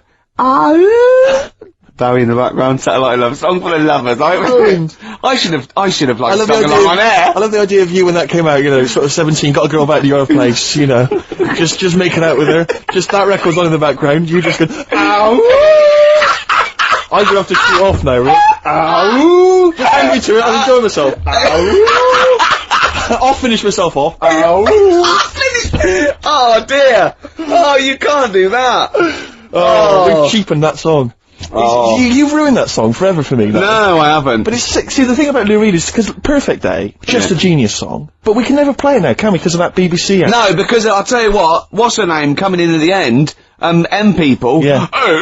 That thing she does with her Absolutely love voice. that song. There's a couple of songs that have kind of, like I always remember, And who's that one that goes, it's such a perfect day! yeah, some who's bit of that? opera ponce. Yeah. Yeah. Oh. Yeah. So that's a song. Any other songs ruined because of their association with things? That song, First Time, which was on the Coke ad. First time, first love. Ruined now, 'cause that was on Coke. wasn't that Fallen on Blondes? Oh, that was Robin Givens. Robin Givens, yeah. What was didn't Fallen on Blondes do something like that? No, not I just keep seeing Fallen on Blondes in the playlist. I think Fallen on Blondes they ruined their own career by writing songs. Yeah. becoming a feature. Yeah, we should play Fallen on Blondes one week. Rick, well, I was going to say something to you before we got sidetracked. What were we talking about, Carl? Oh, we were talking about, We nearly lost it then a bit, but I think we pulled it back. It's okay, no, we had a fascinating fact that we were going to Oh yeah, if everyone in China, Carl. This is true, Carl. Right, Carl, listen to wake this. up and listen. Listen, if everyone in China jumped, it wouldn't be hard to coordinate. They did hands across America. They did up yours, the laws, right? We can coordinate this. We can get the sun involved or something, right? Everyone, 1.2 billion or something, jumped up and down at the same time. Shut up. You're not explaining this clearly It would enough. cause a tidal wave that would destroy America. If every person in China jumped up at the same time, that would cause a tidal wave that would destroy America, apparently, according to physics. According to physics. I don't believe it. It is, no, true, it's a fact. We're not making this up. We both know this is a fact. We're not making it up. We've heard it, but obviously I don't know what that's based on. Someone going, just had a terrible thought, Mr. President. What is it? No, you know the atomic bomb and all that? Yeah, forget it. Forget it. If everyone in China jumped up and down, they'd wipe us out. Right. You know what I mean? See, there should be some Chinese leader just threatening them with that. Yeah, just showing them a picture of everyone just poised. just pictures of China people just crouching. On pogo sticks. Exactly. Just a billion Or Chinese people. Just all stood on the Great Wall of China. About to jump off. That would be brilliant. Oh, Look at Carl, he's dumbfounded, he's scared now. He's scared now, ain't you? But there's more chickens in the world than people. Oh! Play record. Well, that's brilliant. Substantiate that, please get in touch.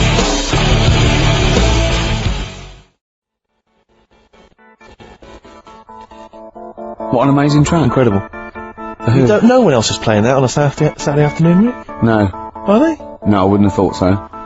I mean that in a good way. I mean that like we're breaking new territory. Like Just playing the songs intro. from the early The intro 70s. has got to win the best... Oh, no. I think Dr. Fox or Simon Bates said that about a track once. Really? This has got to be the best intro of a rock song ever. The fact that I was saying it about The Who and he was saying it about Money for Nothing is irrelevant. Yeah. Oh, no. Someone made me sit in their car once, with their new car stereo system, so that they could play me the beginning of Money for Nothing. Oh. Just sat there, I was like, yeah. Have we got that? You've probably got that in the library, haven't you? Yeah.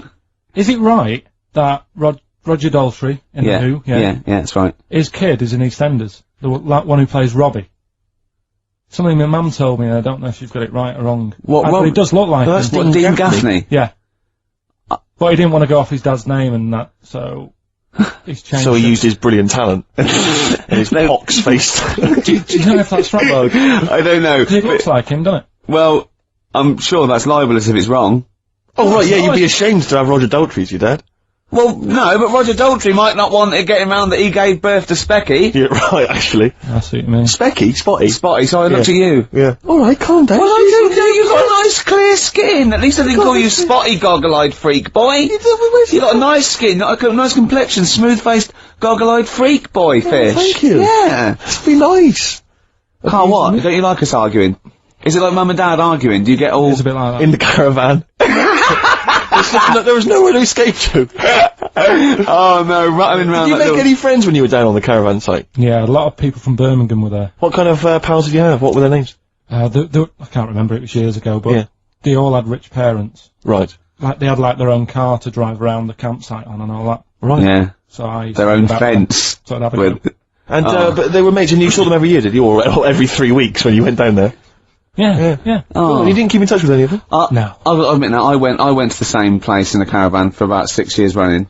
I went to a place called Riverside in Bognor, because someone round the corner from us had a caravan, two-berth caravan. Me, my mum, and my nan. I think I'm really lucky to have had it, really.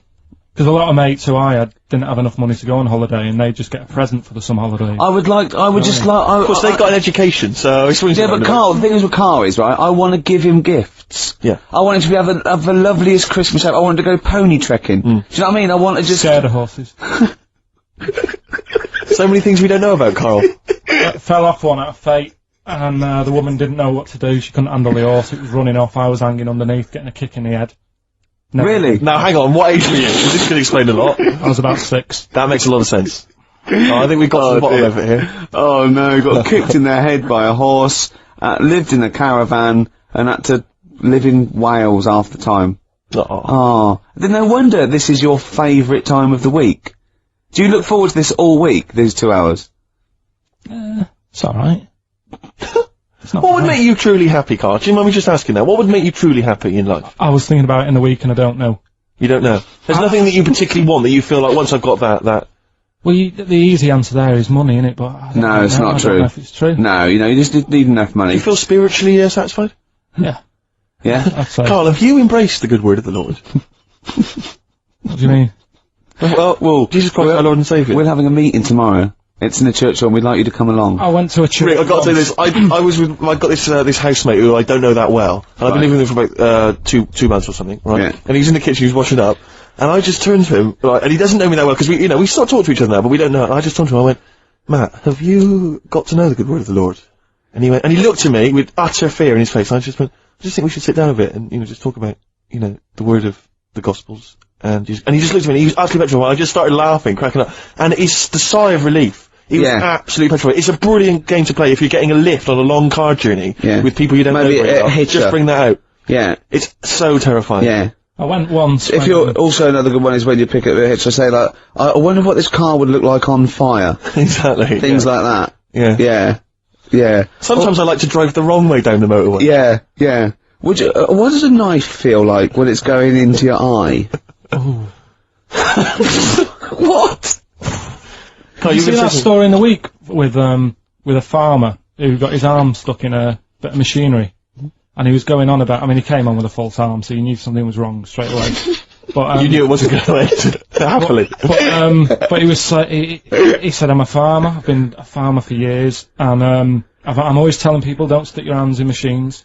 He said, "But I got off my tractor and the machine had stopped, and he went to shift some, I don't know if it was a Coke can or something that was in the field and killed the machine." Bloody cows drinking Coke. Oh, this is not the famous one, about 15 years, and he took his arm to the hospital, and he was making jokes. His arm was in ice. He didn't take his, no. What it was, his hand went in and the machine started again. Yeah. And it started pulling at his skin. Oh. Right? So like the skin was coming off his arm. Yeah. And it was going around the rollers. Yeah. And he was pulling back like that, so he's like, oh god. Yeah. And the skin's like being wrapped round and it's like pulling it. So he can see his bone and stuff. Oh no. And he was there for like ages going, oh god. And he had a penknife in his pocket. So he got that out with the other hand, managed to open it. I mean that's yeah, because they stick, don't they, after a while? I've got one of those, Swiss Army knives. Well, that's what it was. I can't do it with two hands sometimes, once they get all full of gunk. He managed to do that with one hand. And cut away the skin. That's not true, is it? Yeah. Has he learnt to farm again, like the drummer of Def Leppard?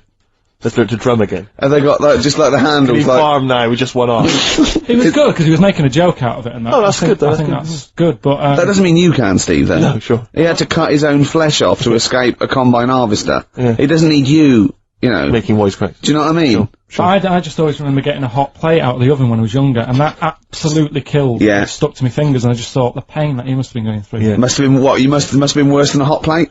Oh. It must have been worse than maybe dropping a pie? Yeah. Yeah, I think you're right. Okay, honey, now the name of the restaurant... XFM. That's nearly it. That is pretty much XFM 104.9. Fast approaching 3 o'clock. It is indeed. Is that pretty much it, Carl? Is this our last link? I'd wrap it up. Yeah? Yeah, so would I, actually. It's a song for the ladies' time. And this is a song you put me onto, Rick. It's a beautiful song. You recall. Special View, aka Telescopic Love from the Only Ones.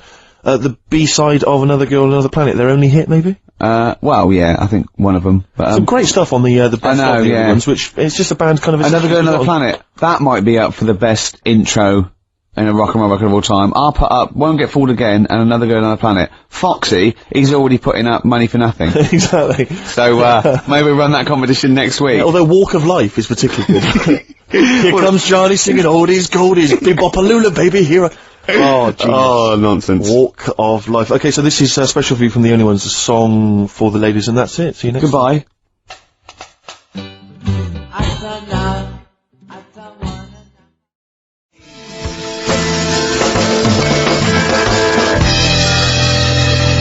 Athlete and Westside on XFM 104.9, sunny day, 2007. It's going so well, wasn't it? Yeah. Going so well. Ricky Gervais. Once again, the English language tripped you up. the mouth with the tongue lips. Exactly. Was all over the brain and talk. The brain and talk through the throat.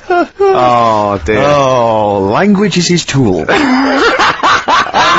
Rick, I think we should do some introductions, because I think it seems to me every week we everyone knows who you are, because you're, the face of the moment, but they forget who, me and the K-Man are. Well, with me, Steve Merchant. Hi.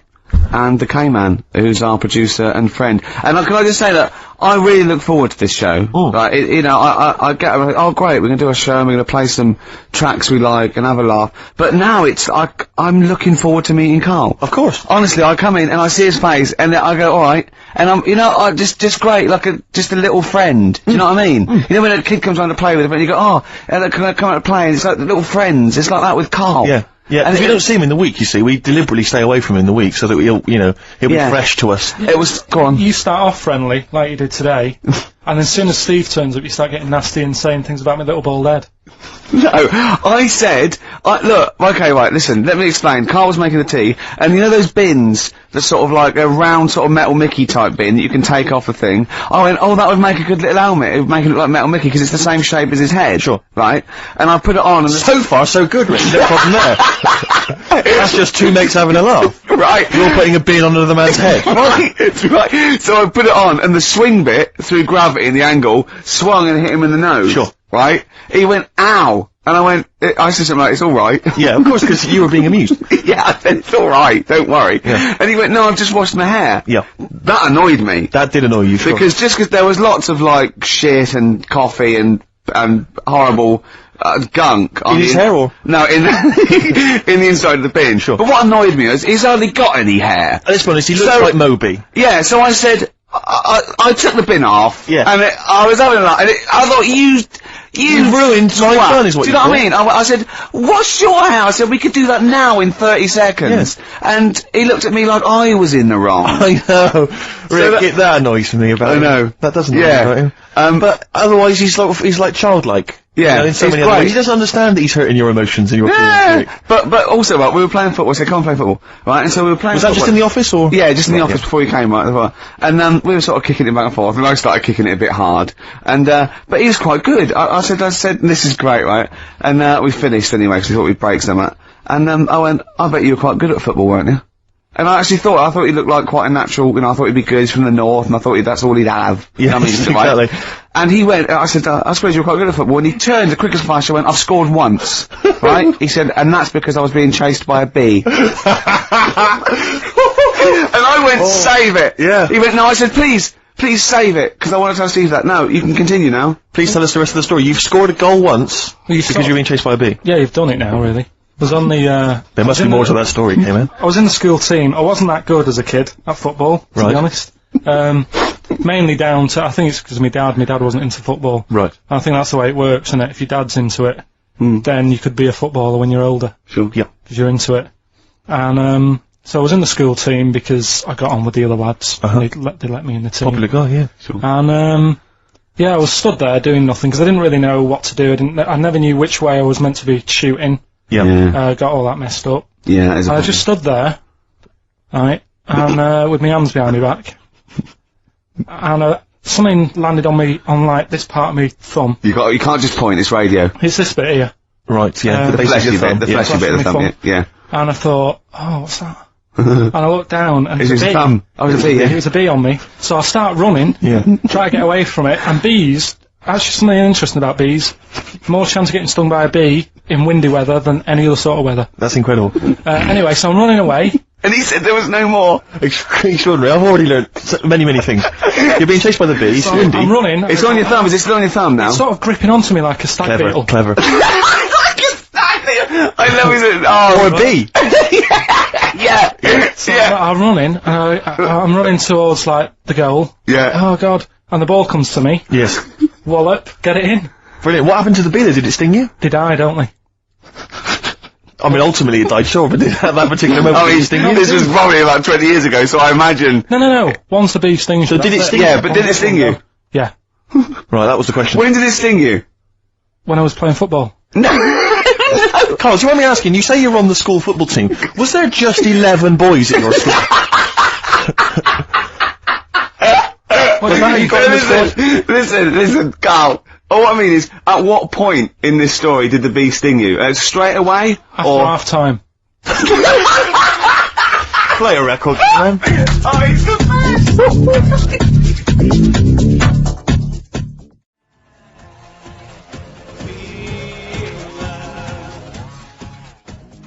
Depeche Mode, I Feel Loved, on XFM 104.9. It's about 17 minutes past 1 on this Saturday. Go on. Will never interrupt me when it's going that well. Sorry, I don't know what I was thinking of. That was my record. That was about 4 or 5 sentences. True. I don't know what I was thinking. I was Semantics, bored of it. syntax, there was capital letters, full stops, Yeah. grammar, You didn't everything. even get the time out, did you? What Why? time was it? Quick, what time was it? I interrupted, 17 sorry, I minutes should have. past. I was so eager. 1. XFM 104.9, I'm Ricky Gervais. With me, Steve Smirch, Merchant. Smirch. and the K-Man. The K-Man, we're all giving ourselves nicknames now. Yeah. Can I just clear something up? This is only a very, very personal thing. Lots of people who listen to the show that I've spoken to, friends of friends and stuff, they think that I'm the guy that plays Gareth in The Office. because my voice is obviously very similar. It couldn't be further than the truth. That's so not the case. If anyone's listening, they think it's me. The truth. I don't want to take credit for Mackenzie's performance. That's a guy called Mackenzie Crook. He's a brilliant actor. Yeah. Everyone's seen his performance. It's not me. Admittedly, he has loosely based his accent for the character on my accent, because obviously it's a comical accent. We all admit that. Yeah. We'll agree with that. But that's it. That's where the similarity ends. Yeah. Mackenzie's a good-looking fellow, isn't he? He's a good-looking lad. I mean, that's not You're not digging me. I know, because you're saying I'm a good-looking guy as well. You're just saying we're two differently good-looking guys. Yeah, Carl, it's all people are all different looks. I mean, you could say Brad Pitt's good-looking, and then you could say George Clooney's good-looking, and they're both great-looking blokes. They don't look alike. Exactly. So for me to say Steve and Mackenzie aren't alike, Mackenzie's a good-looking fella. Exactly. You know, if you look at the Venn diagram there, they weren't mutually exclusive. There would be a crossover of good-lookiness. Yeah, and I'm in that pool with Brad Pitt and George Clooney. Wow. Well, it's quite a big pool, Rick, and I'm in there, certainly with them. Yeah, I mean, I'm in one of those Venn diagram circles. You are, yeah, you're over this one. What what's in there? I noticed that's a separate one, floating off from all the others. Yeah, lizards and parrots. Ah, right. Okay, right. so it's good to be included in something now. It's good to be part of a gang, Carl. That's very important. Yeah. Right, if that's cleared up. Depeche Mode there, and I Feel Loved. Who'd have thought Depeche Mode would have been that huge? I think I was seeing those little lads from Basildon with little plinky plonky sound. I thought they'd be like Visage or something. That'd be, you know, they're stadium rock fillers. They're huge. They conquered America. He went through some hard times. He came out the other way, and well done. But see, I think what you just said there is a very good example of why they are and why certain other bands aren't. Because if you think about it, for me, you see, whenever I think of a band name, if I see a new band's come along or whatever, I always use a very simple test, which is, can you imagine that you're the announcer at a huge event? Maybe it's like broadcasting around the world, like Live Aid or Nelson something. Mandela or concert. It's a Nelson Mandela Freedom concert. Yeah. And you can imagine someone He's there. Nelson's there. Yeah, with the Spice Girls. Oh, they're all there. But you can imagine someone saying, ladies and gentlemen, please welcome to the stage, Depeche Mode. Yeah. Rolling Stones. The Who. Exactly. But you can imagine someone saying, ladies and gentlemen, please welcome to the stage, Visage. Ladies and gentlemen, will you please welcome our headline act? Welcome Idlewild! Exactly. Ladies and gentlemen, please welcome to the stage, Ned's Atomic Dustbin. It doesn't... Do you know what I mean? You just know The Levelers! Some bands aren't going to make it. Ladies and gentlemen, please welcome to the stage, Mega City 4! Do you know what I mean? It's just a simple test. We'd like you to do that at home. If you're thinking of starting a band, or you've just named your band, you're just beginning, just phone in, tell us, or email in, tell us what your band name is, and we will use that simple test. And we will do the test. Ladies and gentlemen, will you please welcome to the stage... The Franken Walters! Jimmy Eat World! Ladies and gentlemen, please welcome to the stage, Cooper Temple Claws! I don't think it's going to happen for those lads. It's a good one. It's a simple test anyway, but... 100 reasons, please welcome to the stage, 100 reasons? 100 reasons I think would work quite well. I'm just going to give the email address, ricky.gervais@xfm.co.uk.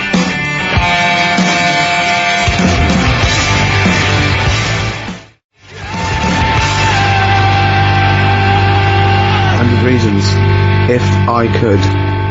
Ladies and gentlemen, will you please welcome to the stage, Pop Will Eat Itself! Carl, have you got like a sound effect or something of like, cheering? We're going to test. Cheering. We'll seek it out with. Have you got something there?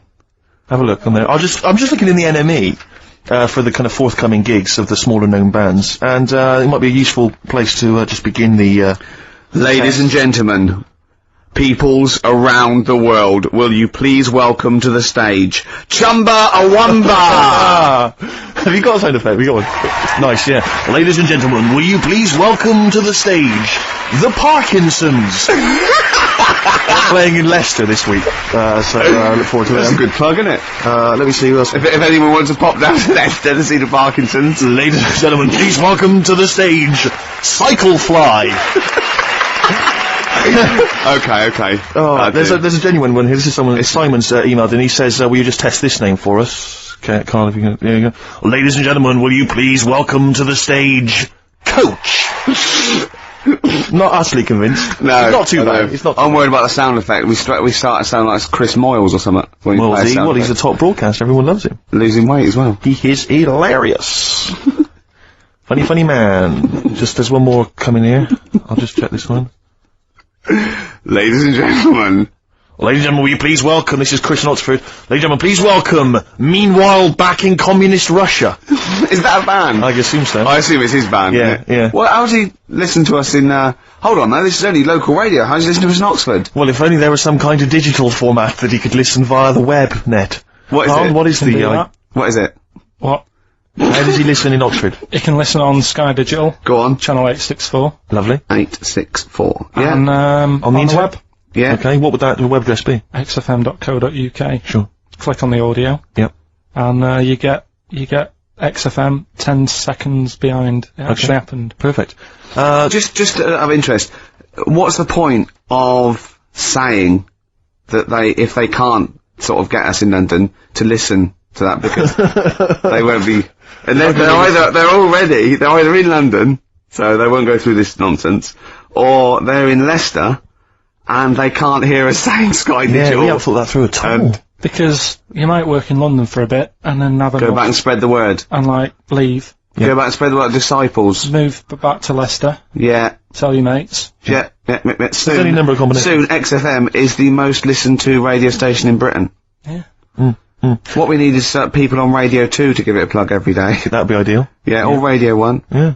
Yeah. Yeah. Any of the big rivals. Virgin. Yeah. I mean, we've often plugged Virgin. It's a good station. 105.8 Virgin Radio London. Great station. Really good station. Hard 106.2. Lovely. You're listening to Magic 105.4. Are you getting quite a lot of voiceover work now, aren't you? I am. Yeah. That's not... I've stopped with that though. Have you? Yeah. Oh, right, okay. Yeah. No, it's alright. It was You know. good. Well, I'm alright now. I've got a bit of money. Classic 60s bands, I've just suddenly... Ladies and gentlemen, will you please welcome to the stage, The Scaffold! Oh, The Scaffold. You remember The Scaffold, Carl? You picked the lead singer looks a bit like him. But you know whose brother that is in The Scaffold, don't you? Mike McGear. Do you know whose brother that is? What? Do you remember The Scaffold? They did, Yeah, I remember we'll The drink a drink, to Lily the Pink, the And Pink, the didn't they Pink, do the that Pink, in oh, the Roses human advert as well? Yeah, thank you very much for the entry, Iron. Do you know whose brother that is? Whose brother? The lead singer? No, the Mike McGear in it. The sort of one of the main men in it. He's one of the songwriters in, Yeah. No, The I don't. Scaffold. Paul McCartney. He's Is he? joking. Yeah, I didn't realise that. yeah, that's Paul McCartney's brother. Think of that when they go home for Christmas. So I think Lily the Pink was what, about 1970? Yeah. It was number one, wasn't it? Christmas number one? Yeah, big number one, yeah. I don't know if it was Christmas number one. Two Little Boys was 1969, last year. No, it definitely was number one. Yeah, but I don't know if it was The Scaffold Christmas was. number It one. was, because I remember I did it in some Really? place, yeah. Yeah. Wow. So they go home at Christmas and Mrs. McCartney goes, alright boys, how are you, Paul, how are you doing? I'm just starting a new band called Wings. Yeah, oh yeah, so this is Linda. Alright, yeah, sit down. Mike, what are you doing? Just had number one. Brilliant, round of applause. How many number ones do you have, Paul? 19. Still. We know what we like, don't we? We'll drink, the human race. Paul goes, wow, if you want to. The long and winding. Boring. We'll drink, Wow. Linda, do you want to be in The Scaffold? We're probably going to go on tour and stuff. I know you love it. Well, I quite like it. Yeah. We'll drink. Well, you're not going to be in Wings if you're going to play with him. Well, I got make a tricky decision. I mean, that's a great song. Everyone's loving it. It's Christmas number one. What are you doing eating his bacon? Well, I love it. You don't eat bacon. Yeah, but I love the music. He's a great Stop guy. it. What are you doing? Well, I just, I love the music. We'll can't drink, believe it. to Lily the Pink, No. No, you don't. Yesterday, all my troubles seem so... Thank you very much for that. Aintree Iron. Oh, imagine that, because imagine everyone going, well, you've had 19 number ones. I mean, it can be a time. Yeah, if things stay like this with The Scaffold, I'm going to rule the 70s. Yeah, if things that carry on going like they're going now, The Scaffold, ladies and gentlemen, will you please Welcome to the stage, Beck. Oh, nice one.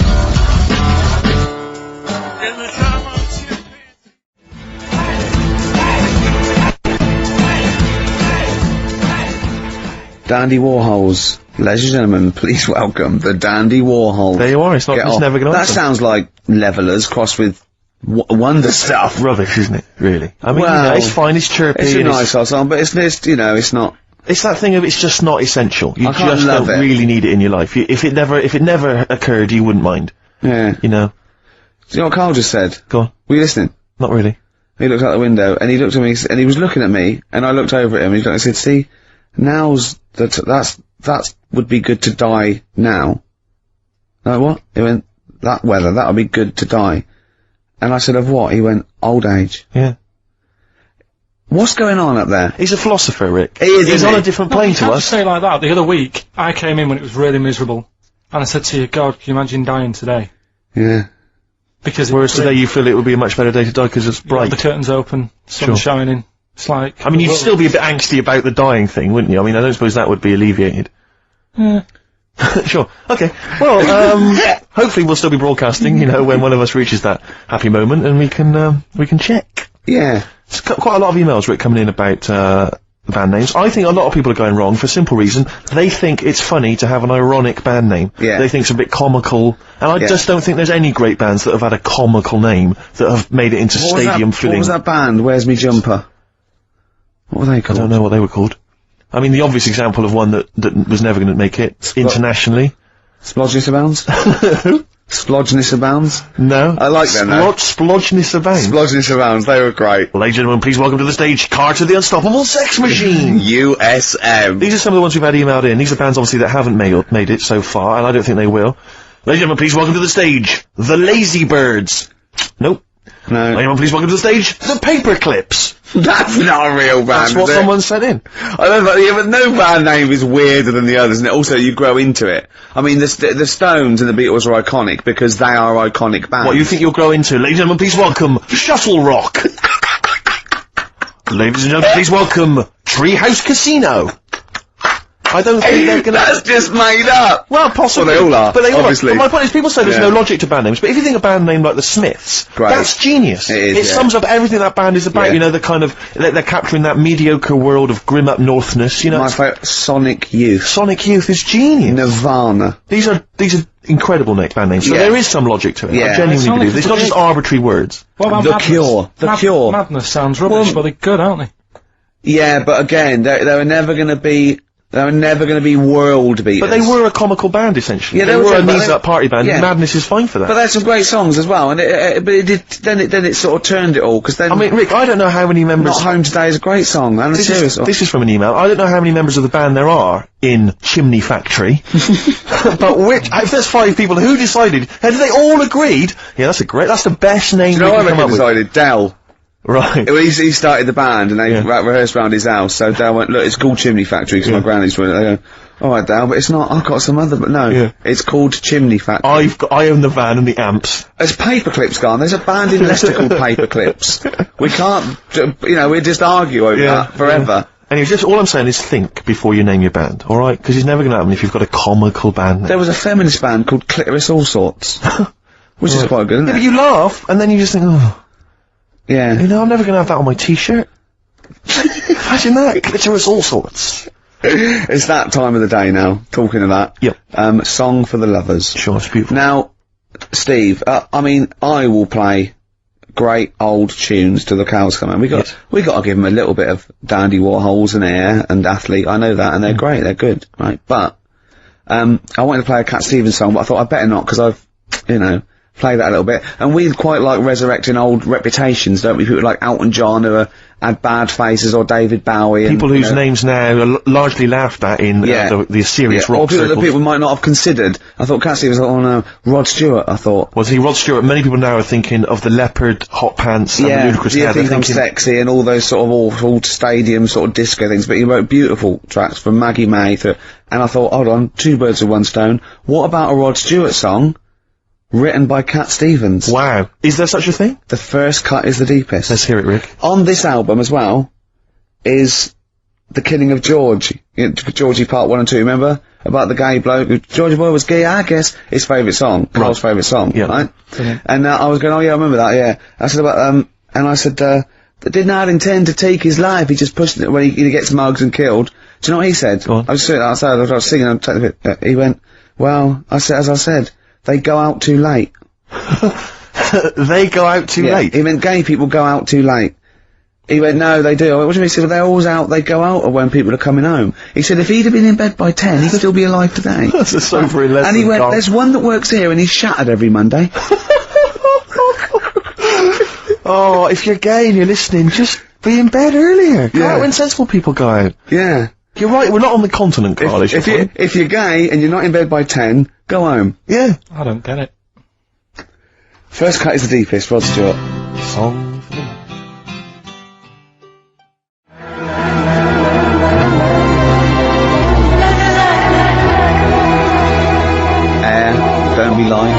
XFM 104.9, 5 to 2. Absolutely. Ricky Gervais with me, Steve Merchant. Smirch. The Smirch. And the K-Man. KP, Karl Pilkington, the K-Man. Pressing the buttons. Yeah. See that in Heat this week? What was it? About the campaign to stop Karl going back to Manchester. You know, because he's a miserable sort of northerner who goes, London's crap and I want to go back up north. Yeah. And I only need £40 a week to live up there like king and all that sort of rubbish. Right, well, Boyd from Heat, well, we met him at the, that award ceremony. Oh, yeah. And, we were saying about, he really enjoys Karl. He's getting a lot of people like Karl. And I was going, but he's thinking of leaving. He's going, start a campaign. And he did, and he put it in there. So the campaign, so write in if you like Karl. If you think he's really annoying, then we'll stop talking to him. Yeah. But, I mean, I like him. I love him. Yeah. Have you ever read the, White Van Man column in The Sun, Karl? I've seen it. Are you familiar with this? This is where every day in The Sun they interview a guy who drives a white van, just, in order to get the kind of voice of the man on the street in the paper. And he has to answer, or just give his opinions, really, on, events that have made the news each week. Just thought we could maybe throw some of these at you, Karl. Go on. Because we know to see what your views are. Yeah. So, just the first thing that comes into your mind, the sort of, your initial reaction to each of these, all things, but you don't need to know about them, it's just your philosophy on it, yeah, so. just your views. Yeah. I had a few days off this week, remember, so I don't know what's going on in the world. Yeah, you stayed in London though, didn't you? Yeah, You didn't bury yourself, did you? I normally see the news, but I didn't this week. Okay. So what was your view on Will Young beating Gareth Gates in the final of Pop Idol? Don't like him. You know what I was thinking about when I was watching it all the way through? Yeah. How he looks like he's got a wire coat hanger in his gob. That sort of...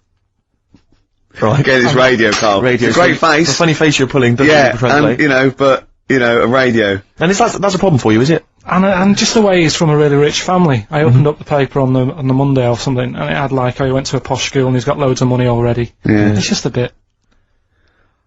Key. Right, now, what's the second question? There have been huge rises in street crime, especially muggings and carjackings. What's your view there? More youth clubs are needed, aren't there? You think more youth clubs? I like that. No? Okay. I like that because it's so 1950s. Yeah, it's sort of like you want a bobby on the beat that'll clip you around the ear. So once they've come out of national service... Yeah!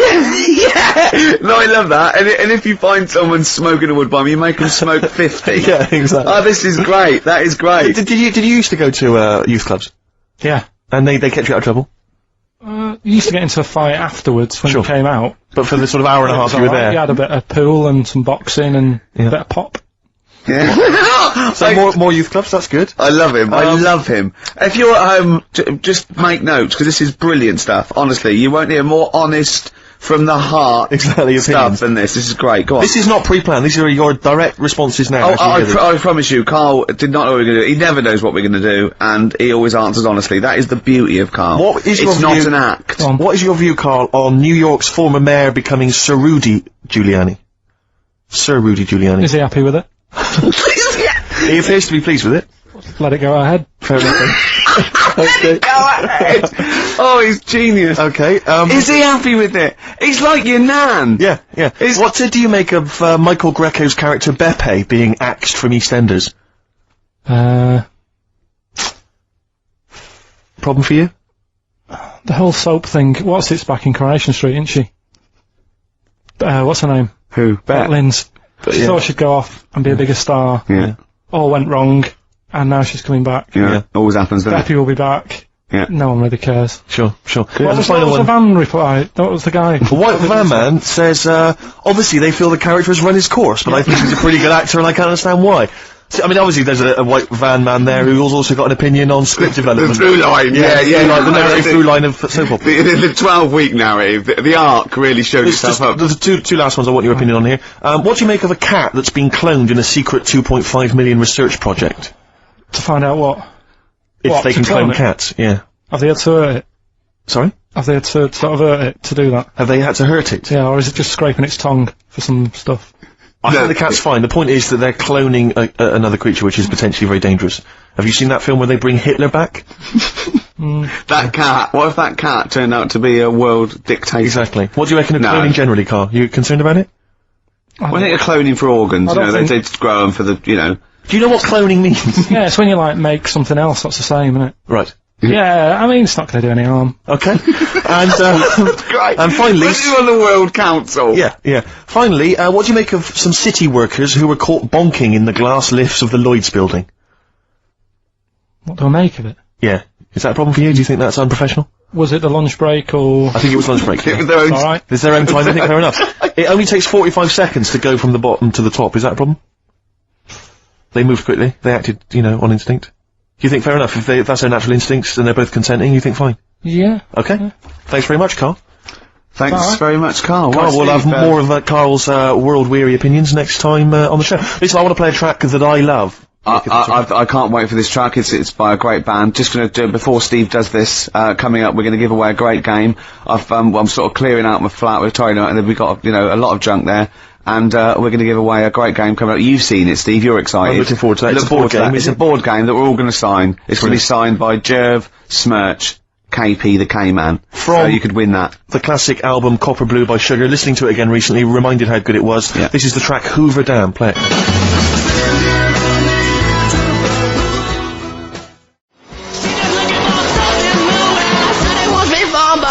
Repeating now. White Stripes, Fell in Love with a Girl on XFM 104.9, it's 2:10. Right, okay, that's the first hour out of the way. Next hour, Steve, I've got a game to give away. As I say, I'm sort of cleaning out my flat a little bit, and we were going to throw away stuff, and I went to say, oh, whoa, don't throw that away. Yeah. I can give that away on the show, because XFM don't give us anything to give away. No. Does anyone care what happens weekends? No. There's people coming here going, oh, he hasn't turned up, fiddling with stuff, fire alarms going off. The library, but we were looking for a track we played a couple of weeks ago on the same album, and it's gone. Yeah, it's been pinched since we last played it. This is I can't believe it, they're moving, that's like a tip out there, and I have to... No, it is a disgrace, Carl. It is. It is absolutely, it's disgusting. How many of the DJs on this station have won multiple awards like Ricky Gervais? Yeah, how many of them are double award winning? To have someone of my caliber. I hurt my ankle, didn't I, moving a chair. I had to even move my own chair in here, and I hit my ankle. That'll teach me not to wear socks. Yeah. The socks would have just taken out the sting. I think just walking around barefoot generally is a bad idea. There's the needles, Rick, there's all sorts of I know, or that, well, Posh does it in her video, she walks around barefoot. Oh, you love My heart's got a mind of its own. Ricky absolutely loves the current Victoria Beckham. Yeah, I like the sentiment, my heart's got a mind of its own. It's like, doesn't matter what I'm thinking in my head, my heart says something else. Of course, what we did for last week was change the lyrics. Just walked around for ages. Does anyone else do that? Just going, things like, my wife's got a cock of her own. Things like that, and, seriously, hours of amusement doing that. Just changing it, just say, my knob's got some balls of its own. We're doing that for a week. Meant to be working. Yeah. Yeah. Anyway, you were going to give away this game, Rick. Yeah, it's called Donutters, and it's a game for 4 players, or 2 to 4 players. Have you ever played it yourself? We sort of got it for a party, and I watched some people, Can I try and sell it to punters who may... Yeah, go on. Play the part of a crazy donut-loving elephant in this hilarious game of fun and fast action. Yeah. You put on a little elephant thing, and you have to pull up get up the donuts. Brilliant. Can you be the first elephant to get all your donuts on your trunk? Be the first one. Sorry, the first one is. Sorry, this isn't a sex game, by the way. There's no euphemisms there. Some of this is a bit slightly damaged, the packaging. That's why I couldn't read that. You're joking? Yeah, but don't worry, because you're not asking much for this, are you? We'll start at £5. Bear in mind, it'll be signed by double award-winning Ricky Gervais. No, of course it's free. And Carl went. Have you got a question? I went. No. He said, well, something about the Elephant Man. Something about the Elephant Man. Yeah, and I went. Yeah. You know what, John Merrick? He went, yeah. He went, yeah, something about that. Awful, wasn't it? I went, you know where Michael Jackson actually bid for the skeleton of that? And he went, what, would the skeleton be affected? I went, without it grows, that's what happens, it's nice. And he went, you don't see any of that about these days, do you? And I just said, save it. Although, of course, you have to put on these masks when you play Donutters, so in a strange way, that looks kind of Merrick-esque. Yeah. The game, Rick, I should just tell people listening, is elephantastic. It is. It says that on the box. It is elephantastic. It is elephantastic. I mean, you yourself, can I say a question, actually? This is a possible question. Okay. Should we sign it first? We should sign it, but, based on the Elephant Man question, obviously, we all know who directed the Elephant Man film. Don't we? Yeah. Parker, no. David Lynch. Lynch, of course, yeah. But, do you know who one of the people that got that film made was? He's a very famous comedian. It was his production company that got it up and running. He may be an executive producer. I think he was even the producer of it. And, he's an famous American comic actor. You wouldn't imagine this was the same guy who is also producing a very serious, sober film like The Elephant Man, alright? We want to know who was that man. It's a bit hard for that. Well, yeah, but, I mean, that'll separate the meat from the chaff. I don't know. Have you seen anything else that's elephantastic? Not even Welephant was elephantastic. He was Welefantastic. Rick, have you got any more memorabilia that you want to give to people? Maybe get rid of, because I have to say, the council won't take it away. I've got loads of junk in my house. I've got an old fridge freezer in the front garden. Anyone's welcome to come and pick that up anytime. I'll sign it for them. But what about children climbing in it? That's not one of those with the handles, is it? There's several children trapped in there at the moment. Yeah, that's a sobering lesson. You know what? Council who won't come and pick it up. It's a problem though, isn't it? Because you can't just smash it up. You're right. No. I don't know what you're meant to do. Well, listen, right, when I was growing up, I remember the council, used to charge £5 or something to take away, like, cookers and fridges, so my dad used to bury them. Down the bottom of my garden, I don't know, there's a cooker, there's a there's a freezer of some sort, there's a dog and a couple of cats, they were dead. I'm not saying my father's quite a mean man, as you know, but my dad used to do that with dead relatives. Yeah, because those funeral parties take the piss. Very expensive. So a funeral can be, you know, up to 40 quid. Exactly. You know what I mean? Whereas a shovel, borrowed off the bloke next door. Yeah, that's a massive saving. And not given back, to be honest. Exactly. Yeah, well, he's gonna go soon. What's he gonna say? Okay, to win Donutters, signed by Mr. Ricky Gervais and two other blokes you've never heard of. It's fantastic. Yeah. And the question is, what was the name of the famous comedian, American comedian? Give out the number. That produced, and had heavy production involvement in the film The Elephant Man. The email address is ricky.gervais@xfm.co.uk. Karl, what's the, phone number? 08700 800 1234. Right, next up, we've had a lot of requests. Karl's popularity is growing. They want to hear his Super Mega Mix, the Britney Spears thing. Big it up. Yeah, it's good. Tell us what it is. Alright, it's, Mark being Blade, the vocals of The Unknown, over Britney Spears. Hit Me Baby One More Time. Let's hear it. It's highly illegal.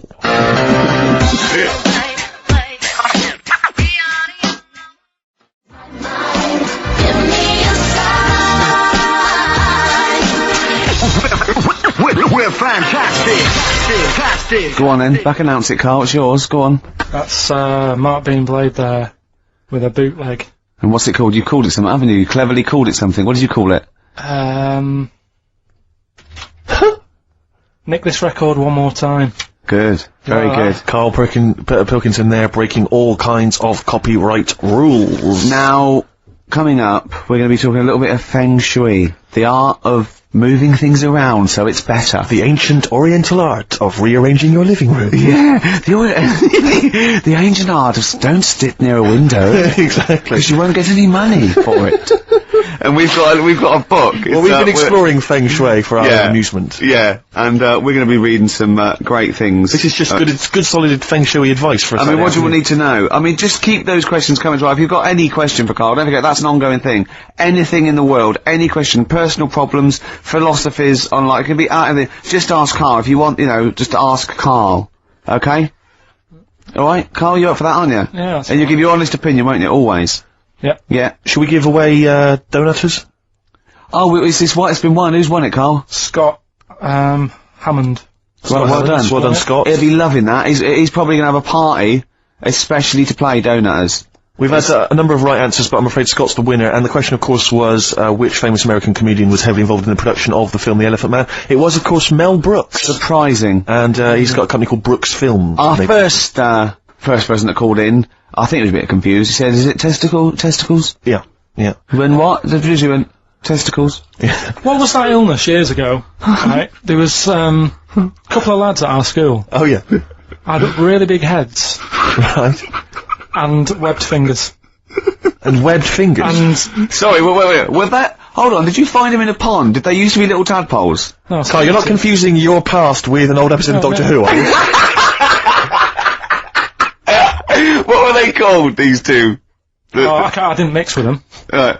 It was just like. Of course not. There was nobody thought anything of it at school. Cause no, like, sure. You used to it. Yeah, it's the North. There goes the creature from the Black Lagoon again. yeah. He's late. Brilliant at trigonometry. He's late for double maths. Yeah. But, yeah, I didn't think anything of it. What is it called? What is the disease called where two fellas, are they... Not even related. Rubbish. Not related. Were you near a nuclear power station when you were growing up? Yeah. You weren't really? Yeah. God, this explains so much. This has got a bit I don't heavy. think that's it. Hey, talking of enormous heads, Yeah. you were at the Pop Idol final, weren't you, Rick? You went Yeah. down there just because obviously Rick's a huge fan of Pop Idol. He wanted to be there. He wanted to give his support. Quite seriously, there was no irony there. We were. Yeah, he genuinely is a fan of it. And he was. You sort of had photos taken with various people. Yeah, of course. Because you were a bit drunk and you wanted to have a memento of it. And it's obviously a picture of you with Fat Man Rick Waller. Yeah. But the best one is a picture of Ricky and his girlfriend with Dr. Fox. Yeah. Whose head is twice the size of mine. any other head. It's quite remarkable. I don't know how they Farrell. He's a lovely bloke, and he was really nice to meet him and everything. But he looks like an immaculate tan, and he's always happy, and he's, you know, he's. It looks really on the picture. It looks like someone you might see in a carnival who's built a huge papier-mâché head, and it just we're like Frank Sidebottom, and just sort of walking on the road. It's just incredible. Dr. Fox didn't used to go to your school, did he? He used to hang around with a mate. They were great swimmers. They were brilliant swimmers. Oh God. Have we got another song lined up? Yeah. What are we gonna play? Bit for a munch. Bit of who? For a munch. Let's hear it.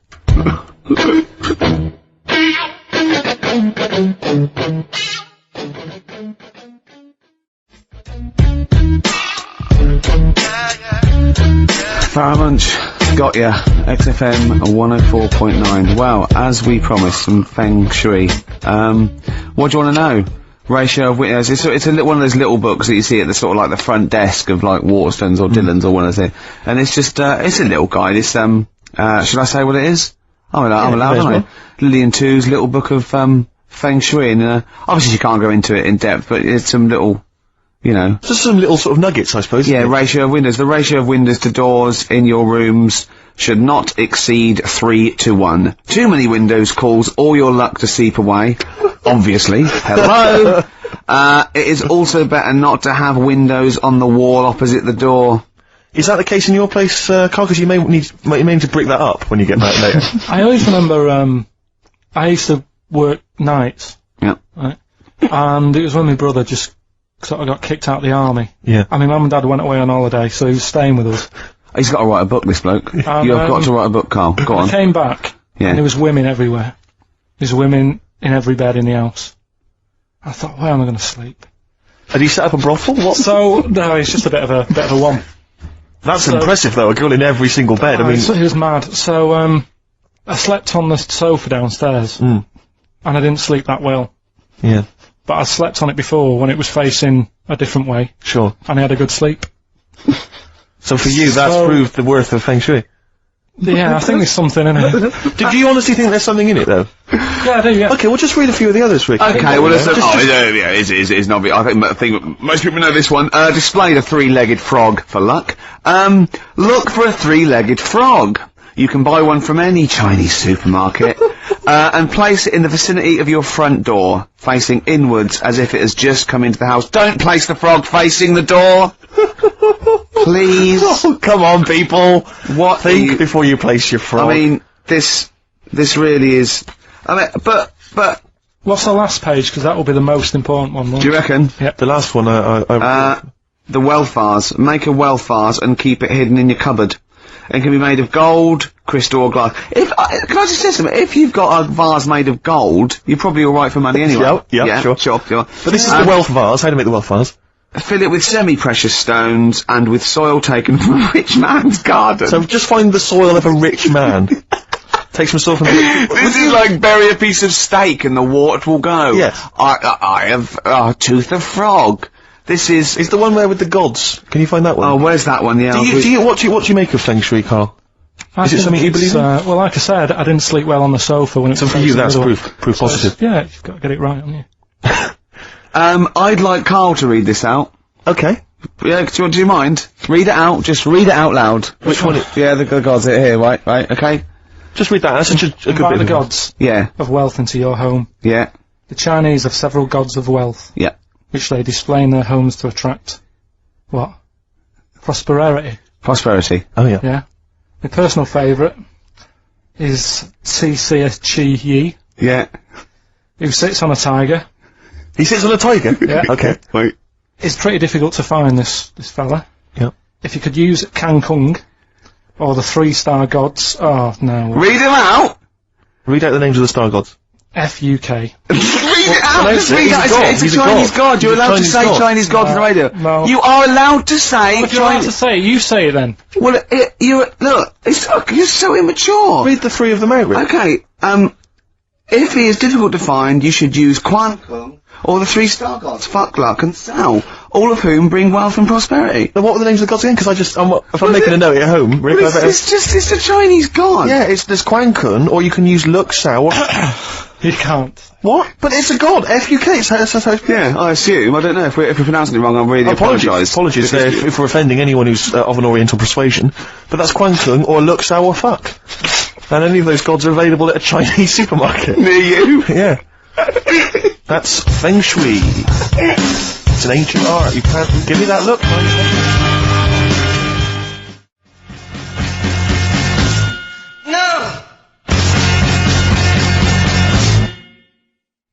Clinic. Walking with thee.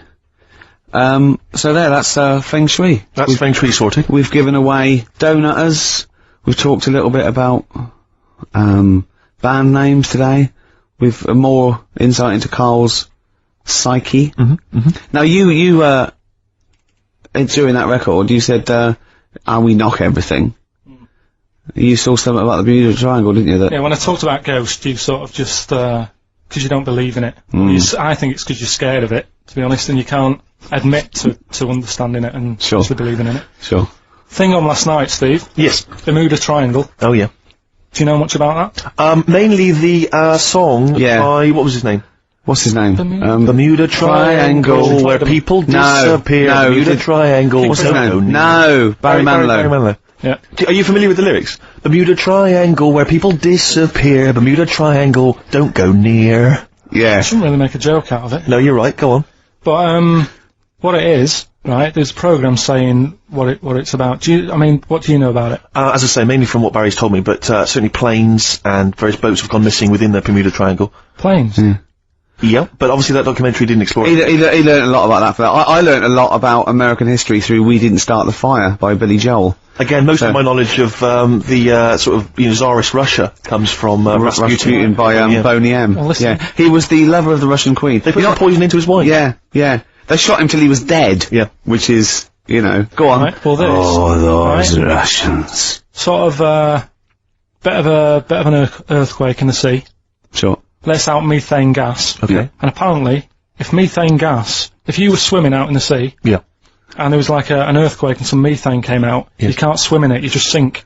Okay.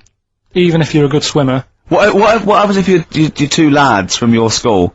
And they heads. Yeah, that's like a buoy. So you can see them a mile off, and their webbed hands would get them into shore. Because they did actually say, even if you're wearing a life jacket, if the water's full of methane, right? You just sink. You just sink. So what it's saying is, boats have gone across the sea, got a load of methane in the sea, and the boat just sinks. Right. What about the planes? Is it then sort of planes with little sort of floaty things on? Could be. That'll be the sort they've landed in the sea. Right. And methane's coming. Well, sorry, Karl, what did the documentary say? Not I imagine. Yeah, your hypothesis might be one thing. What did they say on the They documentary? didn't cover that bit, they didn't cover the planes. They didn't do the planes. Something else they said about it though. Go on. Loch Ness, the monster, Sure. probably doesn't exist. Okay. What it is, Interesting. Hold on, interesting. Oh, interesting. What they thought Loch Ness probably didn't exist. Curious viewpoint. Hold on. What proof have they got for that, Karl? How can they go around saying stupid things like that? it's methane, Right. Again, in Loch Ness. and people have seen, what's the lake it's in? Loch Ness. Yeah? It'd be in the Loch Ness Monster. Yeah. That's where it lives. That's how it finds its way home. That's certainly the clue. Yeah, if Again, Karl, that's the clue. Yeah, if you go, and if it's out wandering, it goes, excuse me, would you know where, I'm being the Loch Ness Monster? Where would I be going? Oh, you'd be going to the Loch Ness if that's your home. It's way over there, you big monster, you. So the bubbles from the methane bubble up out of the water. Yeah. People think, oh god, it's a monster's head. But it's not, it's just water sort of shooting up because of the bubbles. Well, that's two of the great mysteries of the universe solved by Karl P on a Saturday afternoon. That is fantastic. Yeah. So, that makes me think a lot of things. So, when mediums are sort of like going, oh, I've got something coming through. Do you think they are exhaling a lot of methane gas? And thus making them not think straight? Do you think everything's down to methane gas? Do you think that all the mysteries of the universe are down to methane gas, Karl? What did it say in the documentary you saw? About what? What was the budgie happy? We know that budgie was sad. Was it in a room? Because they used to take canaries down the mines, didn't they? They used to take canaries down the mines, they'd smell the methane, and then the budgie would be happy. I'm not going to teach you anymore. Play a record. The long and winding Should we introduce this, shouldn't I? Go on then. What was Beatles, Long and Winding Road? Smooth. Are we getting paid for this? and winding road.